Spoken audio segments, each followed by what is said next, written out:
ఈరోజు మనం డిస్కస్ చేయబోయే టాపిక్ ఒక హారోస్కోప్ ఎక్స్ప్లెయిన్ చేస్తాను. దాదాపు మనం వేదిక, వెస్టర్న్, కేపీ అన్ని బేసిక్స్ అన్నీ కంప్లీట్ చేసుకున్నాము.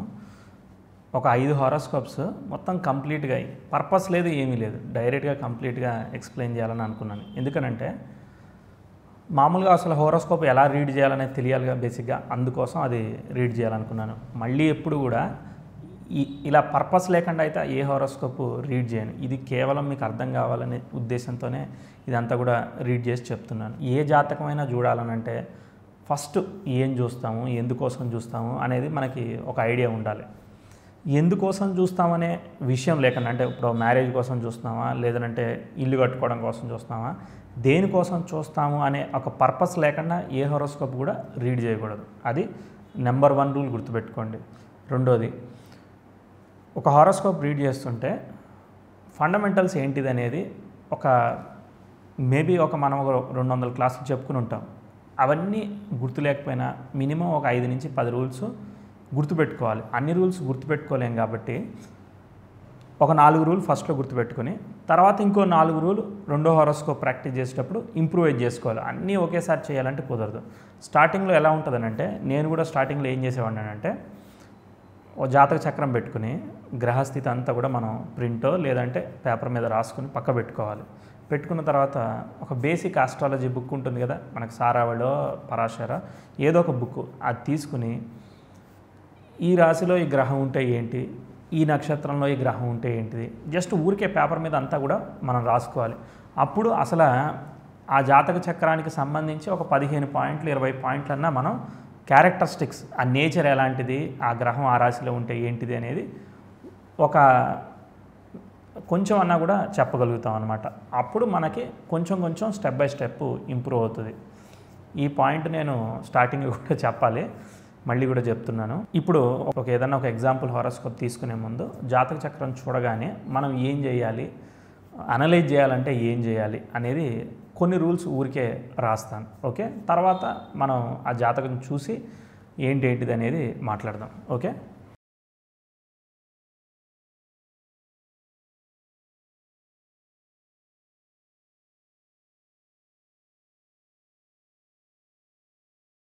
ఒక 6 పాయింట్లు రాశాను. ఏం రాశాను, ఫస్ట్ ఏ జాతకం చూసినా కూడా లగ్నం ఏంటిది, ఫస్ట్ బేసిక్ ఫండమెంటల్ పాయింట్ అది ఏ లగ్నం అంటే మేషం నుంచి మీనం వరకు ఏ లగ్నం అనేది అర్థం చేసుకోవాలి. తర్వాత లగ్నం అర్థమైంది, లగ్నానికి శుభులు ఎవరు, 159 లార్డ్స్ శుభులు, యోగకారకులు ఇదంతా తీసుకుంటాం. వాళ్ళు సహజ శుభులు అవ్వచ్చు, పాపులు అవ్వచ్చు, ఏవైనా కూడా వాళ్ళు ఎలా ఉన్నారు, ఎక్కడున్నారు, ఇవి చూసుకోవాలి బేసిక్గా. రెండో పాయింట్, ఫస్ట్ లగ్నాధిపతి ఎక్కడున్నాడు, ధనాధిపతి ఎక్కడున్నాడు, దశమాధిపతి ఎక్కడున్నాడు. అంటే లగ్నం అంటే అసెండెంట్ లార్డు, ధన అంటే 2వ స్థానాధిపతి, దశమ అంటే 10వ స్థానాధిపతి. వీళ్ళు ముగ్గురు కూడా ఏ జాతకంలో అయితే సరిగా ఉండరో వాళ్ళకు కొన్ని ఇబ్బందులు ఉంటాయి. అంటే ఏంటంటే లగ్నాధిపతి బలంగా లేడనుకో, మన సెల్ఫ్ కాన్ఫిడెన్స్ లేకపోతే మనం చెయ్యాలనే తపన, లేదంటే మన కెపాసిటీ, మన ఆరోగ్యం ఇవన్నీ సవ్యంగా లేకపోతే మనం ఏదైనా చేయగలుగుతామా, చేయలేము, కష్టంగా ఇబ్బందులు ఫేస్ చేస్తాం. అదే 6, 8, 12 దుస్థానాల్లో కనుక ఉన్నట్లయితే ఓకే, ఎక్సెప్షనల్ కేసులు ఉంటాయి, అది వదిలేసేయండి. 6, 8, 12 దుస్థానాల్లో ఉంటే కష్టపడి సాధించాల్సి వస్తుంది, సునాయాసంగా కాదు అనేది అర్థం ఒకటి. రెండోది ధనాధిపతి ఏంటిది, డబ్బులనే కాదు, మనం ఆ కోరికని తీర్చుకోగలగడం, లేదంటే ప్రపంచంలో బతకాలి అని అంటే సర్వైవ్ కావాలంటే తినాలి. సో ఆ ధనస్థానం బాగుంటే మనకి ఏదో రకంగా డబ్బులు అవన్నీ కూడా వస్తాయి. ఎప్పుడైతే ధనాధిపతి అఫ్లిక్ట్ అవుతాడో, 6, 8, 12 దుస్థానాల్లో పడతాడో, సరైన సమయానికి డబ్బులు అందక ఇబ్బందులు పడుతూ ఉంటారు. దానివల్ల కాన్సిక్వెన్సెస్ ఏదో ఒక స్క్రీన్ ప్లే ఉంటుంది, వాళ్ళు ఇలా చేశారు, మాకు డబ్బులు ఇవ్వలేదు, పలానా జరిగింది, అందుకే మేము డబ్బులు లాస్ అయ్యాం, రీజన్ ఏదైనా కావచ్చు, ఎండ్ ఆఫ్ ది డే దానికి సంబంధించిన కాన్సిక్వెన్సెస్ ఫేస్ చేయాల్సి వస్తూ ఉంటుంది. ఇది దశమాధిపతి. అంటే సరైన ఉద్యోగం ఉంటే డబ్బులు ఖర్చు అయిపోతున్నప్పటికీ మనకి మళ్ళీ డబ్బులు వస్తూ ఉంటాయి. అంటే ఇప్పుడు నెల రోజులు 30,000 జీతం వచ్చిందనుకోండి, డబ్బులు ఇంట్లో ఖర్చు అయిపోతున్నాయి, కానీ మళ్ళీ నెక్స్ట్ మంత్ వస్తుందనే ఒక హోప్ ఉంటుందిగా. సో దశమాధిపతి బాగుంటే ఏదో రకంగా ఉద్యోగం అనేది ఏర్పడుతూ వాళ్ళు సంపాదించుకోవాలి. అది ఉద్యోగం అవ్వచ్చు, వ్యాపారం అవ్వచ్చు, ఇంకోటి ఏదో అవ్వచ్చు అనమాట. ఓకే, సో అందుకోసమే లగ్న, ధన, దశమాధిపతులు ఏ జాతకంలో అయినా కంపల్సరీ బాగుండాలి. ఓకే, ఇక విపరీత యోగాలు అవన్నీ ఎక్సెప్షనల్ కేసులు పక్క పెట్టేసేయండి. ఫండమెంటల్గా మీరు చూడాల్సింది బేసిక్గా నేర్చుకుంటున్నప్పుడు స్టెప్ బై స్టెప్ ఇలా నేర్చుకోవాలి. ఓకే, రెండో పాయింట్ అయిపోయింది. వీళ్ళందరూ బాగున్నారు, మీరు ప్రతి పాయింట్కి టిక్ మార్క్ కొట్టుకోవాలి. అంటే అవుట్ ఆఫ్ 10 మార్క్స్లో మీరు 5 మార్కులు ఇచ్చారా, 6 మార్కులు ఇచ్చారా, వాళ్ళ ముగ్గురులో 2 బాగున్నారా, ఒకళ్ళు బాగున్నారా, ఇలా మీరు చేసుకోవచ్చు. Okay, right. తర్వాత థర్డ్ పాయింట్ ఏంటిది, ఏ జాతకంలో అయినా చాలామంది ఏం చేస్తారంటే మంచి యోగాలు అంటే హంస మహాపురుష యోగం ఉందా, భద్ర మహాపురుష యోగం ఉందా, శశి ఇలా చాలా నెంబర్ ఆఫ్ పాజిటివ్ యోగాలు ఉన్నాయా లేదా అబ్జర్వ్ చేస్తారు. మీరు అసలు పాజిటివ్లోనే ఆలోచించకూడదు, నెగిటివ్లోనే ఆలోచించాలి. స్టార్టింగే కీడించి మేలించాలి. అంటే ఫస్ట్ ఈ చార్ట్లో కుజుడికి రాహుకి షష్టాష్టకాలు, అంటే కుజుడి నుంచి రాహు 6వ పొజిషన్లోనో 8వ పొజిషన్లోనో ఇలా ఏమన్నా ఉన్నాయా, అలానే గురువు రాహు కుజ రాహుల కలయికలు, శని రాహుల కలయికలు, శని రాహులకి షష్టాష్టకాలు, ఇలా ఏ విధమైన దోషాలు ముఖ్యంగా ఉన్నాయా. కుజుడికి రాహుకి ఉండడం వల్ల బాగా టెస్టింగ్ నేచర్ ఇస్తుంది, కాంప్లికేటెడ్ థింకింగ్ ఇచ్చేదానికి అవకాశం ఉంటుంది, ఓవర్ ఎక్స్పెక్టేషన్స్ ఉండేదానికి అవకాశం ఉంటుంది. అది టైము సందర్భాన్ని బట్టి పనిచేస్తాయి. తర్వాత గురు రాహులు ఏ విషయాన్ని ప్రోగ్రెస్ చేయకుండా ఒక లిటిగేషన్లో అక్కడే కదలకుండా ఉంచేదానికి చేస్తూ ఉంటుంది. ఓకే, ఆ కారకత్వ గ్రహ కారకత్వం ఆ లగ్నం నుంచి ఆయన ఏ స్థానాధిపతి అవుతాడో ఆ సంబంధిత విషయాల్లో ఆ లిటిగేషన్స్, చతుర్థాధిపతి అయ్యడానికో ప్రాపర్టీ విషయంలో, ఓకే, సప్తమాధిపతి అయితే వివాహ విషయంలో, అలా సమయం సందర్భాన్ని బట్టి పనిచేస్తాయి. ఎక్సెప్షనల్ కేసులు ఎప్పుడు వదిలేసేయండి. సార్ ఈ చాట్లో ఇలా బాగున్నారు అని అంటే అది మనం ఆ సమయం వచ్చినప్పుడు జడ్జిమెంట్ చేద్దాం. ఫస్ట్ బేసిక్ రూల్స్ని అర్థం చేసుకుని ఎక్సెప్షనల్స్ని మిరాకిల్స్ని అర్థం చేసుకోవాలి. ఓకే, అది. తర్వాత శని రాహులకి షష్టాష్టకాలు అంటే టిపికల్ మైండ్, గొడవ పడే మనస్తత్వం, లేదంటే గొడవల్లో ఇరుక్కునే సిచ్యువేషన్స్, ఇలాంటివి అయినా కూడా ఇస్తూ ఉంటాయి. ఇది ఫండమెంటల్ రూల్స్ అంతే అవి. ఓకే, అవి మనం అర్థం చేసుకొని అవి ఎలా ఉన్నాయి అనేది మనం గమనించుకోవాలి. నెక్స్ట్ మనం సుబ్బు టెక్నిక్ అని ఒక టెక్నిక్ చెప్పాం. లగ్నాధిపతి ఎక్కడున్నాడు, ఆయన నక్షత్రాధిపతి ఎక్కడున్నాడు, ఆయన నక్షత్రాధిపతి ఎలా ఉన్నాడు, ఇలా 3 లెవెల్లలో వెళ్ళి మనం ఆ గ్రహాలన్నీ కూడా బాగున్నాయా లేదా కూడా చూసుకోవచ్చు. మంచిది. అసలు ఫస్ట్ హోరోస్కోప్ రీడ్ చేస్తున్నారంటే 27 నక్షత్రాలు ఎక్కడున్నాయి, ఆ గ్రహాలు చూడగానే ఆ డిగ్రీలను బట్టి ఏ నక్షత్రాల్లో ఉన్నాయో చెప్పడం, పాదాలు అవసరం లేదు, కనీసం ఏ నక్షత్రాల్లో ఉన్నాయో చెప్పడం అనేది అది బేసిక్ రావాలి. అది రాందే మీరు హారోస్కోప్ రీడింగ్కి వెళ్ళమాకండి. ఈ వీడియో ఇమీడియట్గా క్లోజ్ చేసేయండి. ఓకే, డైరెక్ట్ ఫస్ట్ వీడియోకి వెళ్ళి మొత్తం అంతా నేర్చుకుని రండి. Okay, right. ఇది ఇంకొక రూల్. ఇంకో చిన్న విషయం కూడా చెప్తున్నాను, నేను ఏ హారోస్కోప్ని ఇలా రీడ్ చేయను. ఇది మీకు అర్థం కావాలని మీ స్థాయికి దిగి నేను ఇలా అర్థమయ్యేలా చెప్తున్నా తప్ప నేను ఇలా హారోస్కోప్ రీడ్ చేస్తానని అనుకోకండి. ఈ క్యాలిక్యులేషన్ అంతా నా బ్రెయిన్లో బ్యాక్గ్రౌండ్లో ఎక్కడో రన్ అవుతుంటుంది, అది మీకు అంతా ఎక్స్ప్రెస్ చేయను ఒకవేళ నేను రీడ్ చేస్తూ ఉన్నా కూడా. ఓకే, సరే. ఇవన్నీ బేసిక్ రూల్స్ అన్నిటి బేస్ చేసుకుని హారోస్కోప్ అంతా ఒక కంక్లూషన్కి వచ్చాం. చార్ట్ బాగుంది, చార్ట్ బాగాలేదు. ఆస్ట్రాలజీలో బేసిక్గా 12 భావాలకి, లగ్నం నుంచి 12 స్థానాల వరకు 12 భావాలకి బాగా ప్రియారిటీ ఇస్తారు. కాబట్టి ప్రతి భావానికి మార్కులు వేసుకోండి. మీరు ఏదో రకంగా మార్కులు వేసుకోండి. ఇక్కడ ఈ స్థానాధిపతి బాగున్నాడు, అక్కడ ఆయన చూస్తున్నాడు కాబట్టి బాగుంది, బాగాలేదు, ఏమీ పర్వాలేదు. మీరు రైట్గా వేశారు, రాంగ్గా వేశారు, ఏమీ ఇబ్బంది లేదు.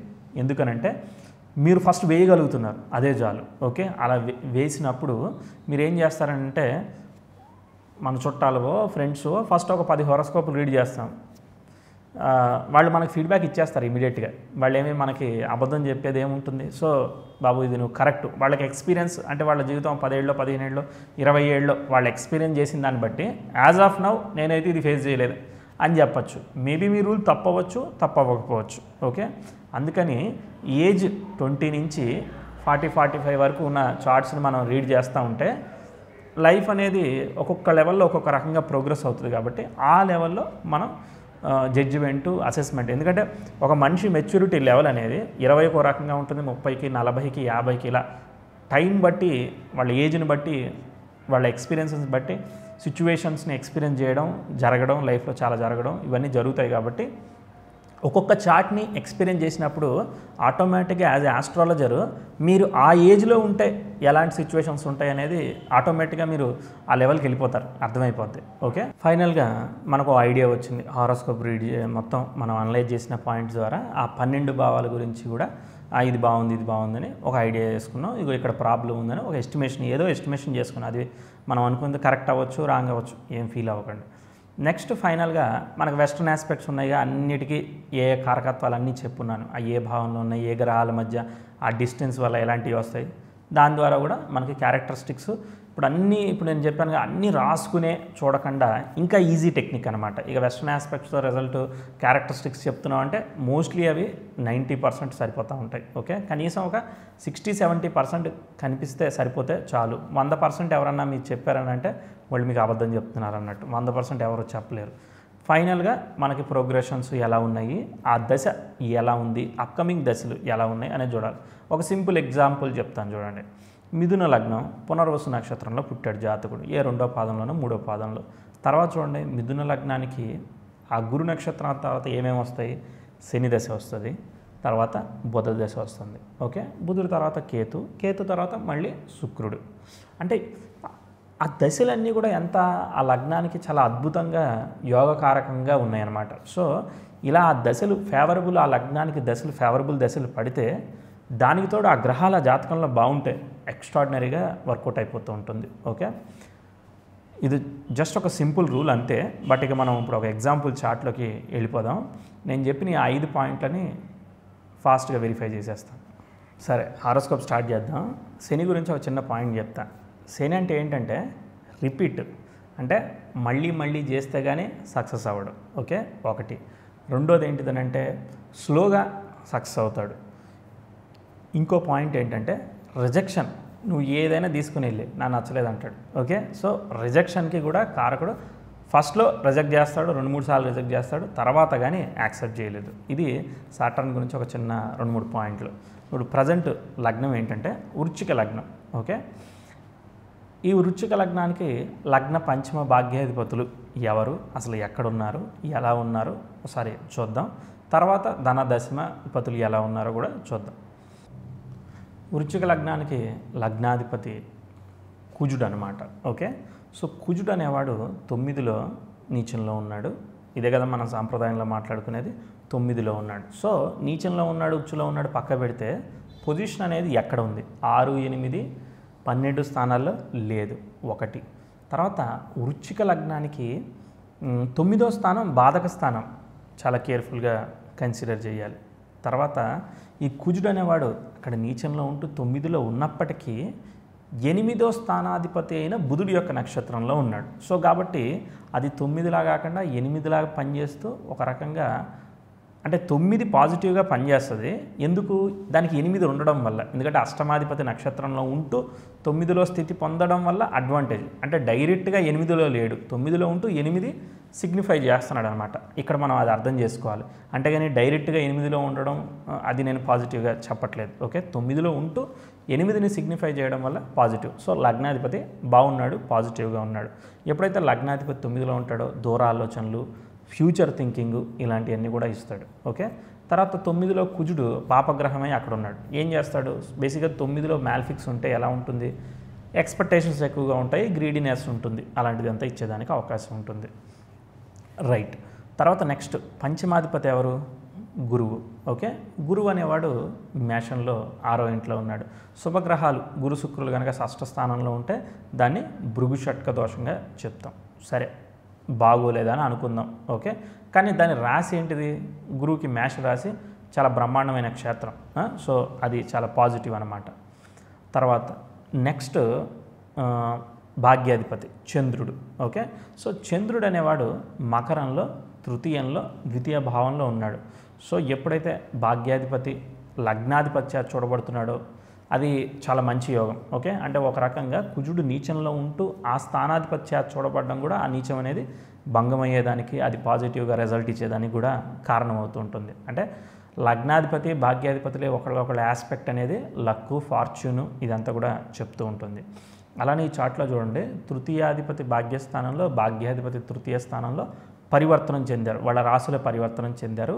అండ్ శని పొజిషనల్ స్టేటస్లో ఉన్నాడు. అంటే లగ్న పంచమ భాగ్యాధిపతుల్లో లగ్న భాగ్యాధిపతులు బాగున్నారు, పర్వాలేదు. ఓకే, తర్వాత మనం గురువుని కన్సిడర్ చేయాలి. గురువు ఎవరి నక్షత్రంలో ఉన్నాడు, గురువు శుక్రుడి యొక్క నక్షత్రంలో ఉన్నాడు. ఎప్పుడైతే శుక్రుడి యొక్క నక్షత్రంలో ఉన్నాడో ఆ శుక్రుడు కనుక బాగున్నట్లయితే డెఫినెట్లీ అది బాగుంటుందనేది ఇక్కడ రూల్ అన్నమాట.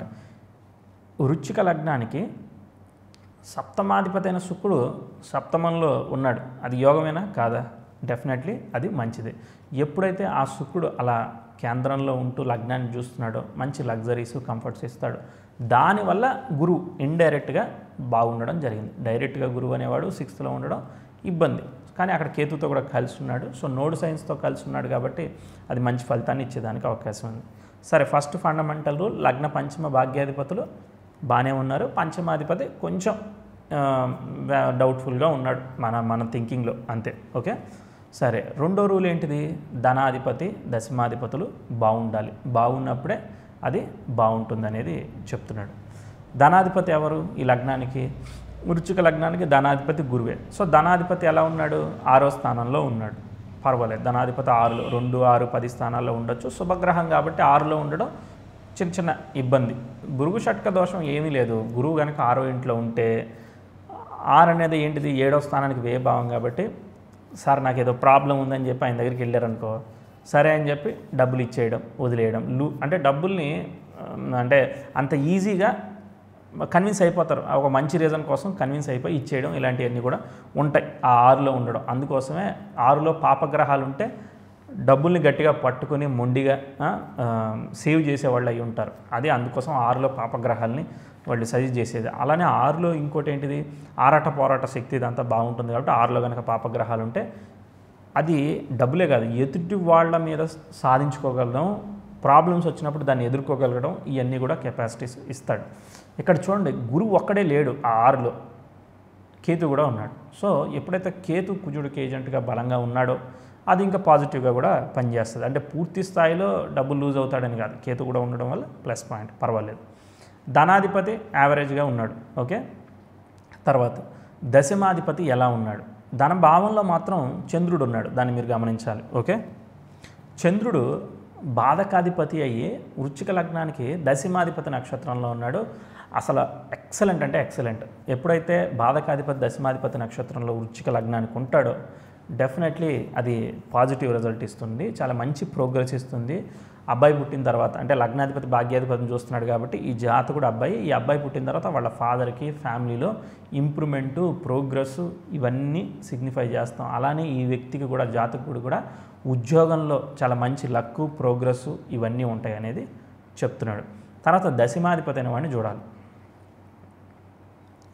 రవి అనేవాడు మిథునంలో ఉన్నాడు, కుజ నక్షత్రంలో ఉన్నాడు, 0 degreesకి, సప్తమ భావంలో ఉన్నాడు.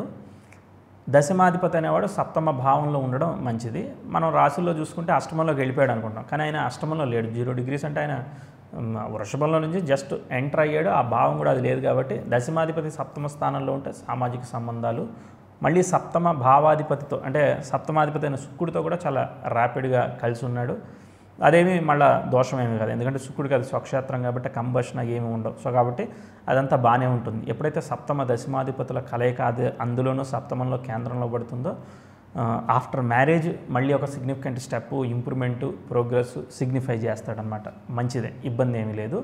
మళ్ళీ కుజ నక్షత్రంలో ఉన్నాడు. దశమాధిపతి అనేవాడు లగ్న పంచమ భాగ్యాధిపతుల నక్షత్రంలో ఉంటే మంచిదా కాదా? అది ఆల్రెడీ చెప్పున్నాను, డెఫినెట్లీ మంచిదే. చంద్రుడు కూడా లగ్న పంచమ భాగ్యాధిపతుల నక్షత్రంలో ఉన్నాడు, అది కూడా మంచిదే. గురువు ఒక్కడే శత్రు నక్షత్రంలో ఉన్నాడు, అయినా కూడా కొంతవరకు పర్వాలేదు, ఎందుకంటే ఆ శుక్రుడు అనేవాడు మళ్ళీ కుజ నక్షత్రంలో ఉంటూ బాగున్నాడు. వృశ్చిక లగ్నానికి ఒక ఎగ్జాంప్షన్ ఏంటంటే సప్తమాధిపతి 6వ స్థానంలో ఉంటేనే అది మంచిది, లేదంటే 6వ స్థానంతో సంబంధం ఏదో రకంగా ఏర్పడితే. రవి అనేవాడు సప్తమ భావంలో, దశమాధిపతి సప్తమంలో ఉన్నాడు ఒక రకంగా. సో డెఫినెట్లీ అది కేంద్రాధిపత్యం పట్టినప్పుడు భావచాట్లో చూస్తే మీకు సప్తమంలో కనిపిస్తాడు. సో డెఫినెట్లీ ఆ భావాన్ని తీసుకోవాలి, అది మనకు ముఖ్యం. అలానే లగ్న పంచమాధిపతి భాగ్యాధిపతి నక్షత్రాల్లో ఉన్న గ్రహాలు అద్భుతమైన రిజల్ట్ ఇస్తాయి. అలానే రవి నక్షత్రాన్ని బాధకాధిపతి అయిన చంద్రుడు కూడా ఆక్యుపై చేశాడు. సో కాబట్టి ధనాధిపతి మీడియంగా ఉన్న, దశమాధిపతి బాగున్నాడు. సో దశమాధిపతి మనం అష్టమంలోకి వెళ్ళాడనేమి కంగారు పడేది ఏమీ లేదు, ఆయన యోగకారక నక్షత్రంలో ఉన్నాడు, ఆయన బాగున్నాడు కాబట్టి డెఫినెట్లీ మంచి మార్కులే ఉన్నాయన్నమాట. ఇలా మనం కంక్లూడ్ చేయాలి. ఇప్పుడు చార్ట్ని యావరేజ్గా చూసుకుంటే 100లో 60-70 మార్కులు బాగానే పడుతున్నాయి, బాగానే ఉంది చార్టు. నెక్స్ట్ పాయింట్ ఏంటిది? దుర్యోగాలు, నెగిటివ్గా ఏమున్నాయి చార్ట్లో? గురువుకి రాహుకి, కుజుడికి రాహుకి, శనికి రాహుకి 4 గ్రహాలు తీసుకుని మనం చూసుకోవాలిగా. రాహుతో ఏ విధంగా ఈ కుజ గురు Rahul important planets, outer planets ఎలా కనెక్ట్ అయ్యో చూడాలి. శని కుజులు కలిసి ఉన్నారు. ఆ కుజుడు ఆ వ్యయంలో ఉన్న రాహుని ఆస్పెక్ట్ చేస్తున్నాడు. మీరు సరిగ్గా గమనిస్తే రాహు 11వ భావంలో ఉంటాడు. అలానే ఏజెంట్గా శుక్రుడికి ఉన్నాడు. మళ్ళీ రాహు తన సొంత నక్షత్రంలో ఉంటూ కుజుడు చేత చూడబడుతున్నాడు. ఇది ప్రాబ్లం. నెక్స్ట్ గురువు కూడా రాహుని చూస్తున్నాడు. అయితే గురువు రాహుని చూస్తే ఇక్కడ పనిచేయదు, ఎందుకంటే ఆల్రెడీ కేతుతో కలిసి ఉన్నాడు కాబట్టి సప్తమ దృష్టి అదేమీ దోషం కాదు. సో కాబట్టి గురువుని పక్క పెట్టేసేయండి. శని ఏమి డైరెక్ట్గా రాహుని చూడట్లేదు, అది కూడా ఏమీ ప్రాబ్లం లేదు. తర్వాత కేవలం మనం అనుకున్న 3 దోషాల్లో ఒక కుజుడు రాహుని చూడడం ఇబ్బంది. అయితే లాభభావంలో ఉండి చూడడం వల్ల ఒకసారి బెనిఫిషియల్గాను ఒకసారి లిటిగేటివ్గాను పనిచేస్తుంది. అంటే కొన్నిసార్లు పాజిటివ్గా కొన్నిసార్లు నెగిటివ్గా పనిచేస్తుంది. కానీ రాహు అనేవాడు నోడ్ సైన్ కాబట్టి ఆయన బేసికలీ వృశ్చిక లగ్నానికి 12వ స్థానాధిపతి కాబట్టి డెఫినెట్లీ కాంప్లికేటెడ్ సిచ్యువేషన్స్ని క్రియేట్ చేసుకునే అవకాశం కూడా ఉంటుంది. కాబట్టి ఒకటి చెప్పాలి బాబు, వ్యాపారంలో నువ్వు గనక ఇన్వెస్ట్ చేసావంటే, ఏదన్నా డబ్బులు గనక ఎక్కువ పెద్ద స్థాయిలో అత్యాశతో ఏదైనా చేసావంటే మాత్రం నీకు ప్రాబ్లం ఉంటుంది. ఇది మాత్రం గ్యారంటీ అని చెప్పచ్చు.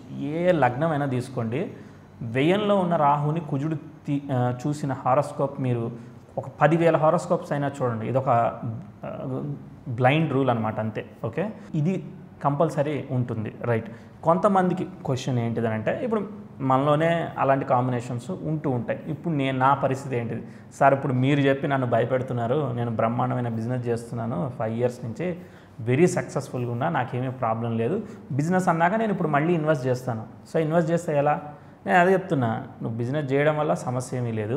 గ్రీడీనెస్కి వెళ్ళడం వల్ల, అంటే నాకు ఇంకెక్కువ కావాలని చెప్పి 10కి 20 వస్తాయి, 20కి 40 వస్తాయని చెప్పి ఎప్పుడైతే పెడతావో అప్పుడు ప్రాబ్లం వచ్చేదానికి అవకాశం ఉంది. అది ఎప్పుడు?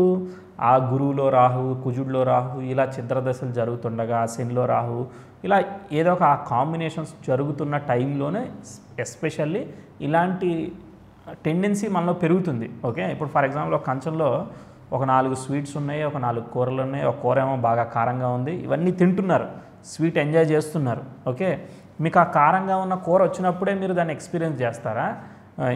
ప్రతి ముద్ద తినేటప్పుడు దాన్ని ఏమి ఎక్స్పీరియన్స్ చేయరుగా. సేమ్ అలానే చాట్లో ఉన్న కొన్ని వందల కాంబినేషన్స్ అవన్నీ టైం వచ్చినప్పుడు ఎక్స్పీరియన్స్ అవుతాయి తప్ప టైం రానప్పుడు ఎక్స్పీరియన్స్ కావు. సో అలా అని చెప్పి ఒకవేళ మీరే చెప్తున్నారనుకో, ఇది మేము ప్రాక్టీస్ చేయడానికి చెప్తున్నా కాబట్టి ఎదుటి వాళ్ళని భయపెట్టడానికి చెప్పట్లేదు. సో బేసిక్ ఫండమెంటల్ రూల్ తెలియాలి కాబట్టి. తర్వాత మీరు పోని కొన్ని చార్ట్స్ అనలైజ్ చేస్తే ఎప్పుడు దాన్ని నేను ఆపుతున్నాను అనేది మీకు చెప్తాను. ఇప్పుడు ఈ చార్ట్లో ఈ కాంబినేషన్ ఉంది కాబట్టి ఈ చార్ట్లోనే చూపిస్తాను నేను. ఓకే సార్, మీరు చెప్పినట్టు నాకు ఈ కాంబినేషన్ ఉండడం వల్ల ఇలాంటి చార్ట్స్ నేను చూశాను, ఇలాంటివి జరిగాయి, మీరు రైట్. ఓకే, కానీ ఇప్పుడు ఇది ఉంది కదా, ఇప్పుడు మరి బిజినెస్ చేయకపోతే ఇంకా నేను ఏం చేయాలి? ఇదిగో ఇలాంటి క్వశ్చన్ కూడా వస్తుంది. సో కాంబినేషన్ బట్టి మనం ఏం అర్థం చేసుకోవాలి? ఒకటి గ్రీడీనెస్కి వెళ్ళొద్దని చెప్పాము, ఇన్వెస్ట్మెంట్ ఎక్కువగా పెద్ద స్థాయిలో చేయదు. సార్ మీరు చెప్పింది సూపరు, ఇప్పుడు నేను ఏం చేస్తానంటే నేను మా భార్య పేరు మీద చేస్తాను, లేదంటే మా కొడుకు పేరు మీద చేస్తాను, అప్పుడు నన్ను గ్రహాలు ఏం చేయలేవు కదా అని చెప్పి మీరు చిన్న స్కెచ్ చేసుకోవచ్చు.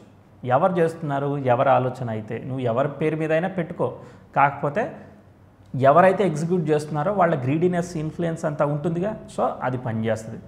సార్ ఇక నేను ఫెయిల్ అయిపోయాను, ఇక నేను అలాంటి మ్యానిపులేటివ్ థాట్స్ ఆలోచించాను, ఇప్పుడు నన్ను ఏం చేయమంటారు మీరు చెప్పండి. ఇలా కనుక మీరు నన్ను అడిగితే, ఒకవేళ నేను కనుక ఆ సిచ్యువేషన్లో నేనే ఉంటే నేనేం చెప్తానంటే, ఇన్వెస్ట్మెంట్ ఓరియంటెడ్ ఏది కూడా చెయ్యకండి. మీ చార్ట్ ఏదైతే సిగ్నిఫై చేస్తుందో అది స్పీచ్ కావచ్చు, కమ్యూనికేషన్ కావచ్చు, ట్రైనింగ్ కావచ్చు, ఇన్వెస్ట్మెంట్ లేకుండా ఏదైతే ఉంటుందో అది జాబ్ అయినా అవ్వచ్చు, అట్లాంటి వాటిలోనే కంటిన్యూ చేయండి తప్ప అగ్రెసివ్గా వెళ్ళకండి అని చెప్పేది సిగ్నిఫై చేస్తారు. ఇది ఈ కాంబినేషన్కి ఒక చిన్న ఆల్టర్నేటివ్ అనుకోండి, అంతే.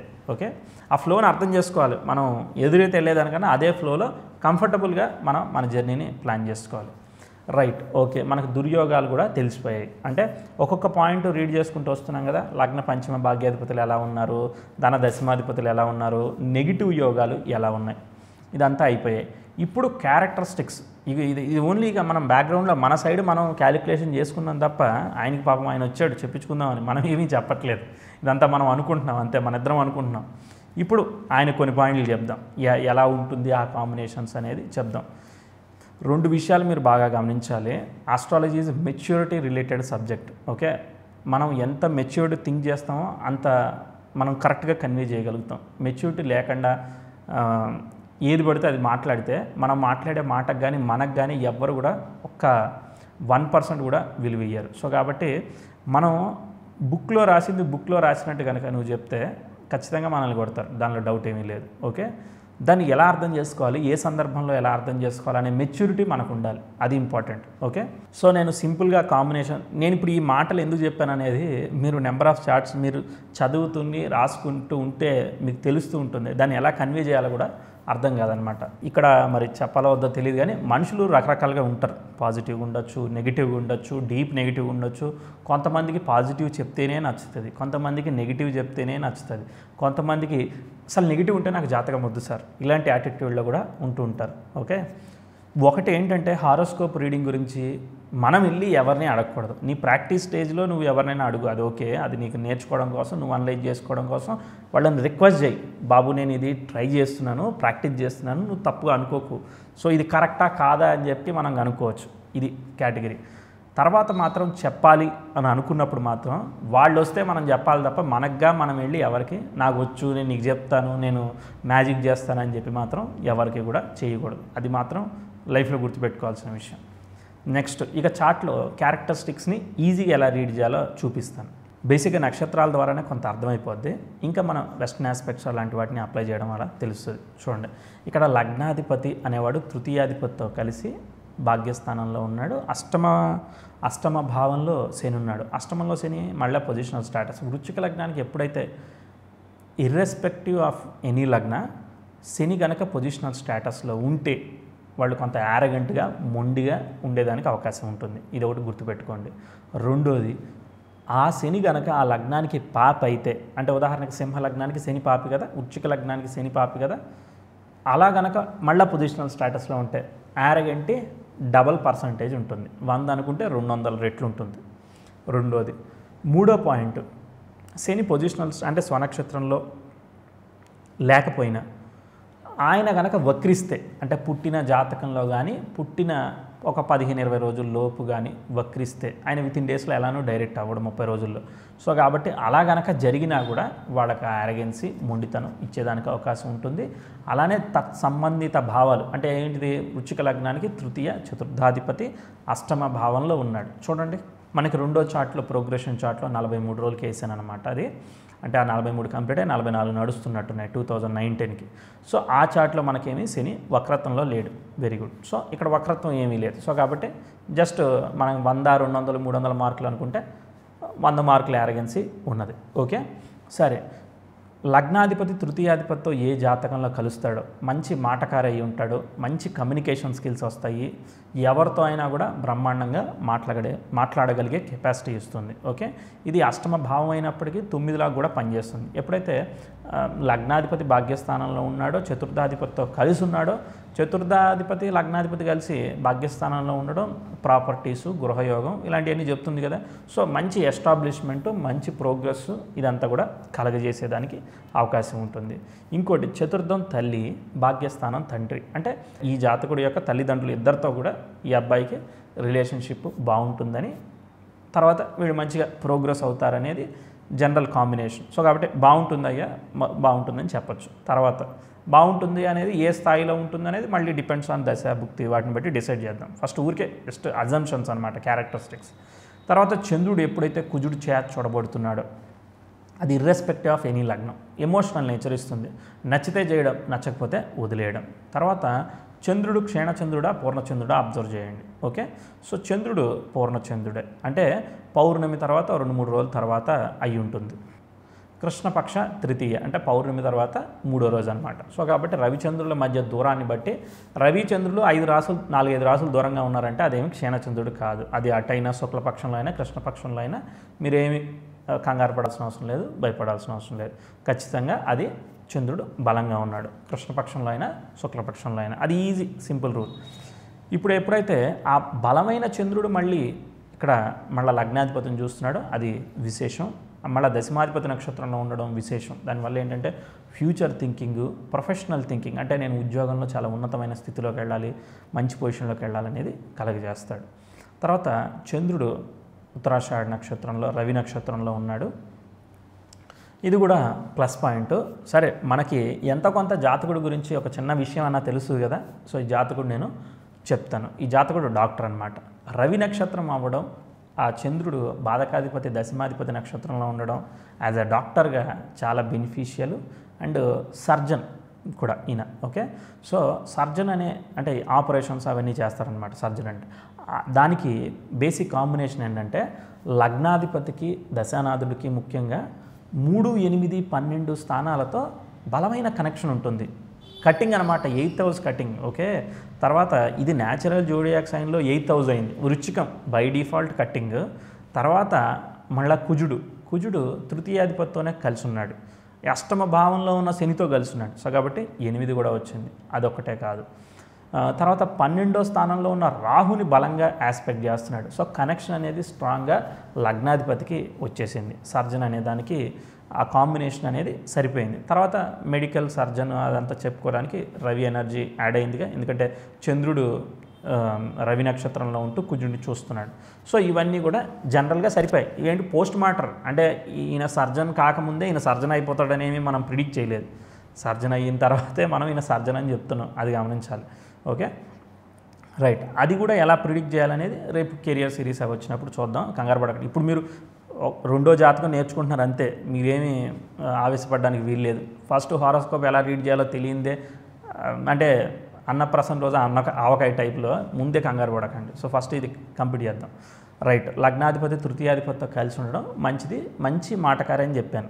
కానీ చూడండి, ఎప్పుడైతే శని కుజులు పాపగ్రహాలు అయ్యి జలరాశిలో అగ్నితత్వ గ్రహం అయిన కుజుడు, అలానే నెక్స్ట్ ఒక వాయుగ్రహమైన శని, అలా బలమైన గ్రహం అంటే పెద్ద చెరువులో 2 పెద్ద బండలు వేసేసారు. అంటే ఏంటిది, విపరీతమైన ఎమోషనల్. కాబట్టి ఏంటిది, ఏం జరుగుతుంది, సడన్గా కోపం వచ్చేదానికి, కసి వచ్చేదానికి కారణం అవుతుంది. అది ఒక సమయంలో పాజిటివ్, ఒక సమయంలో నెగిటివ్గా పనిచేస్తుంది. ఒక కత్తి మంచిదా అంటే మీరు ఏం చెప్తారు, అది కూరగాయలు దొరకడానికి పాజిటివ్గా ఉంటుంది.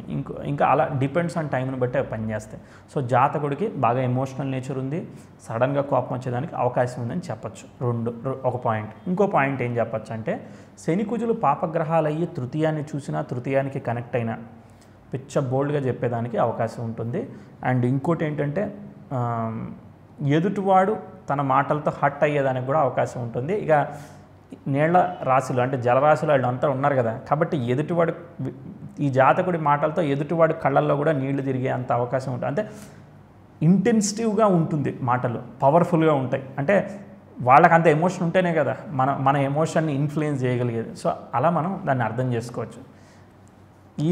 ఎలా ఉంటుందంటే నాకు క్రేజీగా అనిపిస్తూ ఉంటే ఆస్ట్రాలజీలో ఈ రీడింగ్స్ నేర్చుకునేటప్పుడు కానీ, చెప్పేటప్పుడు కానీ, అర్థం చేసుకునేటప్పుడు ఇవన్నీ వేగ్గా ఉన్నాయిగా, ఈ సోదంతా నాకు ఎందుకు అన్నట్టు అనిపిస్తూ ఉంటుంది. బట్ ఈ బేసిక్స్ అంటే మీరు ఒక క్యారెక్టర్ను, ఒక పిక్చర్లో క్యారెక్టర్ను ఏదో డిజైన్ చేసుకోవాలనుకున్నారు, అప్పుడు ఒక క్యారెక్టర్ ఇలా ఉంటుంది, ఇలా ఉంటుందని మీరు ఒక ఇమాజినేషన్ చేసుకుందే ఒక పర్టికులర్ సిచ్యువేషన్లో ఈ క్యారెక్టర్ ఇలా బిహేవ్ చేస్తుంది అని చెప్పి మీరు ఎస్టిమేట్ చేయలేరు. అలానే ఒక హారోస్కోప్ని రీడ్ చేసేటప్పుడు ఈ జాతకుడు ఇలాంటి నేచర్ కలిగి ఉన్నాడు అని మీరు ఒక అవుట్లైన్ బిల్డ్ చేసినట్టు అనమాట. అప్పుడు అదే మనిషి ఆ పర్టికులర్ సిచ్యువేషన్లో ఎలా బిహేవ్ చేస్తాడు. ఓకే, ఉదాహరణకి వినోదే ఉన్నాడు, నేనే ఉన్నాను.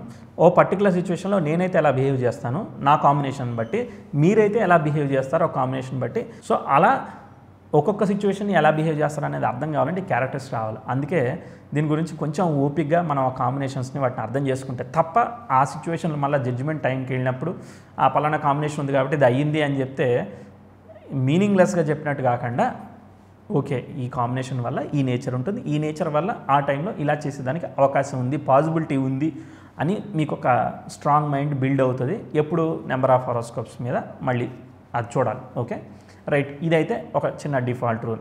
నెక్స్ట్, ఈ శని తన దశమ దృష్టితో గురువుని చూస్తున్నాడు, తన ద్విపాద దృష్టితో లాభాన్ని చూస్తున్నాడు. అంటే కన్యను చూస్తున్నాడు, అక్కడ భావం ఏం పడలేదు, లెట్స్ కన్సిడర్ లాభభావం. సో దాన్ని చూస్తున్నాడు, ఓకే ప్రాబ్లం ఏమీ లేదు. ఎప్పుడైతే తన శని దశమ దృష్టితో గురువుని చూస్తున్నాడో అది కనుక బలమైన కేంద్రం అయితే సడన్గా పేషెన్సీ లూజ్ అయ్యేదానికి దానికి కారణం అవుతూ ఉంటుంది. ఓకే, కానీ బలమైన కేంద్రం కాదు కాబట్టి ప్రాబ్లం ఏమీ లేదు. రెండోది ఏంటంటే శని ఎప్పుడైతే గురువుని ఆస్పెక్ట్ చేస్తాడో కలిసి ఉంటాడో అది ఏ జాతకంలో అయినా కూడా వాళ్ళు ఏంటంటే 10 మందికి హెల్ప్ చేయాలి, మన వల్ల 10 మందికి ఉపయోగం కలగాలి అనే ఒక ఎథిక్స్ వాల్యూస్ కలిగి ఉంటారనమాట. సో అది పాజిటివ్ కాంబినేషన్. ఓకే, మీరేమి మ్యాల్ఫిక్ కదా మరి శని గురువుని చూస్తున్నాడని భయపడాల్సిన అవసరం లేదు. ఒకటి. తర్వాత నెక్స్ట్ ఇంకా ఏమి కాంబినేషన్స్ ఉన్నాయి, ఆస్పెక్ట్స్ చూడొచ్చు. చంద్రబుధులకి మంచి కోణస్థితి ఉంది. చంద్రుడు బుధుడు అష్టమాధిపతి అయిన వాడు మళ్ళీ లగ్నాన్ని చూస్తున్నాడు. మళ్ళీ యాజ్ ఏ సర్జన్గా చాలా బెనిఫిషియల్. లగ్నం బుధ నక్షత్రంలో పడుతూ ఆ బుధుడు లగ్నాన్ని చూస్తున్నాడు అంటే సూపర్ ఇంటెలిజెంట్. అండ్ లగ్నానికి కుజుడు అదే బుధ నక్షత్రంలో ఉంటూ మంచి ట్రైన్లో ఉన్నాడు. చంద్రబుధులకు మంచి కోణస్థితి ఉంది. కుజుడు ఎప్పుడైతే బుధ నక్షత్రంలో ఉంటాడో ఫికిల్ మైండ్ ఇస్తాడు. అంటే ఒక దానిలో ఒకటి ఫిక్స్ అయ్యేదానికి అవకాశం లేదు, రకరకాలుగా మార్చుకునేదానికి అవకాశం ఉంటుంది. ఒక్కోసారి స్కిన్ అండ్ డస్ట్ అలర్జీలో జలుబు అయితే తగ్గడం, లేట్ రావడము.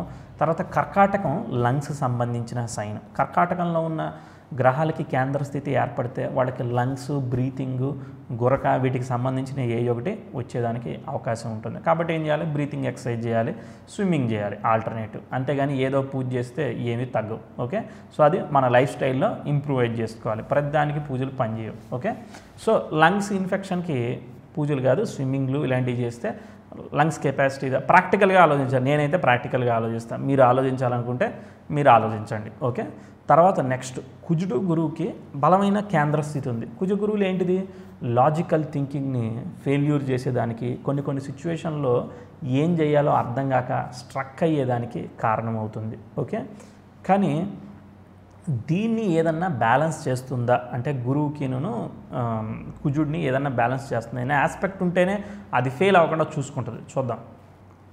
ఒక రకంగా చంద్రుడు గురువుతో ట్రైన్ ఆస్పెక్ట్లో ఉన్నాడు. ఎందుకంటే 6 డిగ్రీస్కి వృషభంలోకి మూవ్ అయ్యాడు అనుకుంటే గురు చంద్రులకి ట్రైన్ ఉంది. అంటే బలమైన చంద్రుడు కొంత ఆపుతాడు, అంటే ఈ లాజికల్ ఫెయిల్యూర్స్ నుంచి కొంత ఇస్తూ ఉంటాడు.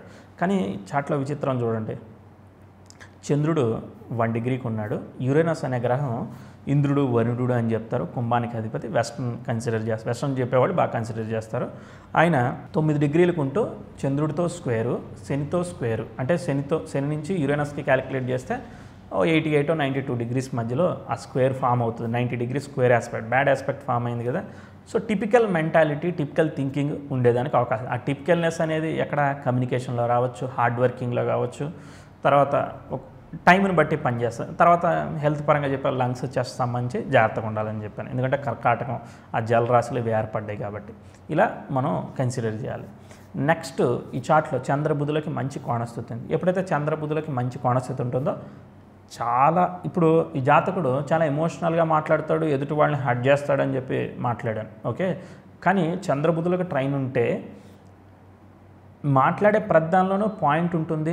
తన మాట 10 మందిలో నెగ్గేదానికి అవకాశం ఉంటుంది. లగ్నాధిపతి భాగ్యస్థానంలో ఉంటే మంచి ఇంటెలిజెన్స్, తెలివితేటలు ఉన్నాయి. ఆయన మాట్లాడేది రైట్ కాబట్టి 10 మందిలో ఆయన మాట ఓకే అయిపోయేదానికి, సక్సెస్ఫుల్గా మాట్లాడేదానికి, కమ్యూనికేషన్స్, నెగోషియేషన్స్ చాలా సక్సెస్ఫుల్గా ఉండేదానికి కారణమవుతుంది. చంద్రుడు ఎప్పుడైతే ధనభావంలో కానీ తృతీయంలో ఉన్న వాళ్ళకి చూడండి, అసలు మాట్లాడుతుంటే వినాలనిపిస్తుంది. అంత ఇంప్రెసివ్ కమ్యూనికేషన్ స్కిల్స్ ఉంటాయి.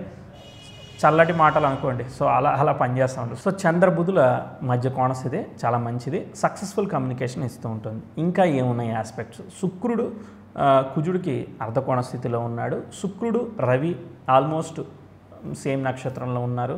అది రవి శుక్రుల కంజంక్షన్గా మీరు తీసుకోవచ్చు, ఇబ్బంది ఏం లేదు. ఎప్పుడైతే అలా ఉందో రవి శుక్రులు నాట్యానికి ఇలా చెప్తారనమాట. సో నాట్యం అంటే జాతకుడు ఏమీ నాట్యం చేయడు కాబట్టి బాగా సరదాలు, సంతోషాలు, సినిమాలు, ఫ్యాసినేషన్స్, ఫ్యాంటసీస్ ఇవన్నీ ఇస్తాడు. అంటే మంచి సినిమాలకు వెళ్ళాలి, మంచి ట్రావెలింగ్ చేయాలి. సప్తమ శుక్రుడు ట్రావెలింగ్ కూడా ఇస్తాడు, అంటే మంచి జర్నీస్ అనమాట. అంటే ట్రిప్స్ కావచ్చు, ఇలాంటివన్నీ కూడా ఇచ్చేదానికి అవకాశం ఉంటుంది. అంటే లగ్జరీ కంఫర్ట్. ఎప్పుడైతే శుక్రుడు అఫ్లిక్ట్ కాకుండా ఏ లగ్నానికైతే సప్తమ వ్యయాల్లో ఉంటాడో బూనిన్ లైఫ్ అని చెప్తాడు. అంటే భూలోక స్వర్గాన్ని చూస్తాడు. అంటే మంచి అందమైన మనుషుల్ని, అందమైన అమ్మాయిలు ఇవన్నీ చెప్తాడంట. అంటే సరదాగా మనం అమ్మాయిలతో వెళ్తాడని కాదు, మీరు రాంగ్ అర్థం చేసుకోకండి. సో బాగా సినిమాలు, ఇంట్రెస్ట్లు, కోరికలు ఇవన్నీ కలగజేస్తూ ఉంటాడు. అంటే అన్నిటినీ ఎంజాయ్ చేసే జాతకుడు అవుతాడు అనమాట. ఓకే, అదొకటి. తర్వాత రవి తర్వాత శుక్రుడు డీప్ కంజంక్షన్ ఏం చేస్తుంది, బాగా టేస్టీ ఫుడ్ అంటే ఇంట్రెస్ట్ ఇస్తుంది, లైట్ వెయిట్ డ్రెస్సెస్ అంటే ఇంట్రెస్ట్ ఇస్తుంది, మంచిగా హుందాగా డ్రెస్ చేసుకోవడం అంటే ఇంట్రెస్ట్ ఇస్తుంది, అలంకరణ వీటన్నిటి మీద ఇంట్రెస్ట్ ఇస్తుంది, ఇలా చెప్పచ్చు. ఓకే, రవి శుక్రులు కంజంక్షన్ వల్ల ఇదంతా చెప్పుకున్నాం, అర్థమైపోయింది. ఇంకా ఏమి ఆస్పెక్ట్స్ ఉన్నాయి ఇవన్నీ మనం చూసుకోవాలి. ఒకవేళ మీరు చూడలేకపోతున్నారు అని అంటే కిందకెళ్ళి ఇదే పేజ్లో వెస్ట్రన్ ఆస్పెక్ట్స్ చూసుకోవచ్చు. ఆర్వీఏ సాఫ్ట్వేర్లోనే నేను జనరేట్ చేశాను, మీరు కూడా అదే డైరెక్ట్గా వాడుకోవచ్చు. వేరే కేపీ సంబంధించిన సాఫ్ట్వేర్లో కూడా వెస్ట్రన్ ఆస్పెక్ట్స్ కనబడతాయి. ఇది నాకు ఐడియా ఉంది కాబట్టి సింపుల్గా క్యాలిక్యులేట్ చేస్తూ ఇక్కడే చెప్పేస్తున్నాను. నెక్స్ట్ ఇంకా ఏమి ఆస్పెక్ట్స్ ఉన్నాయో అబ్జర్వ్ చేయండి.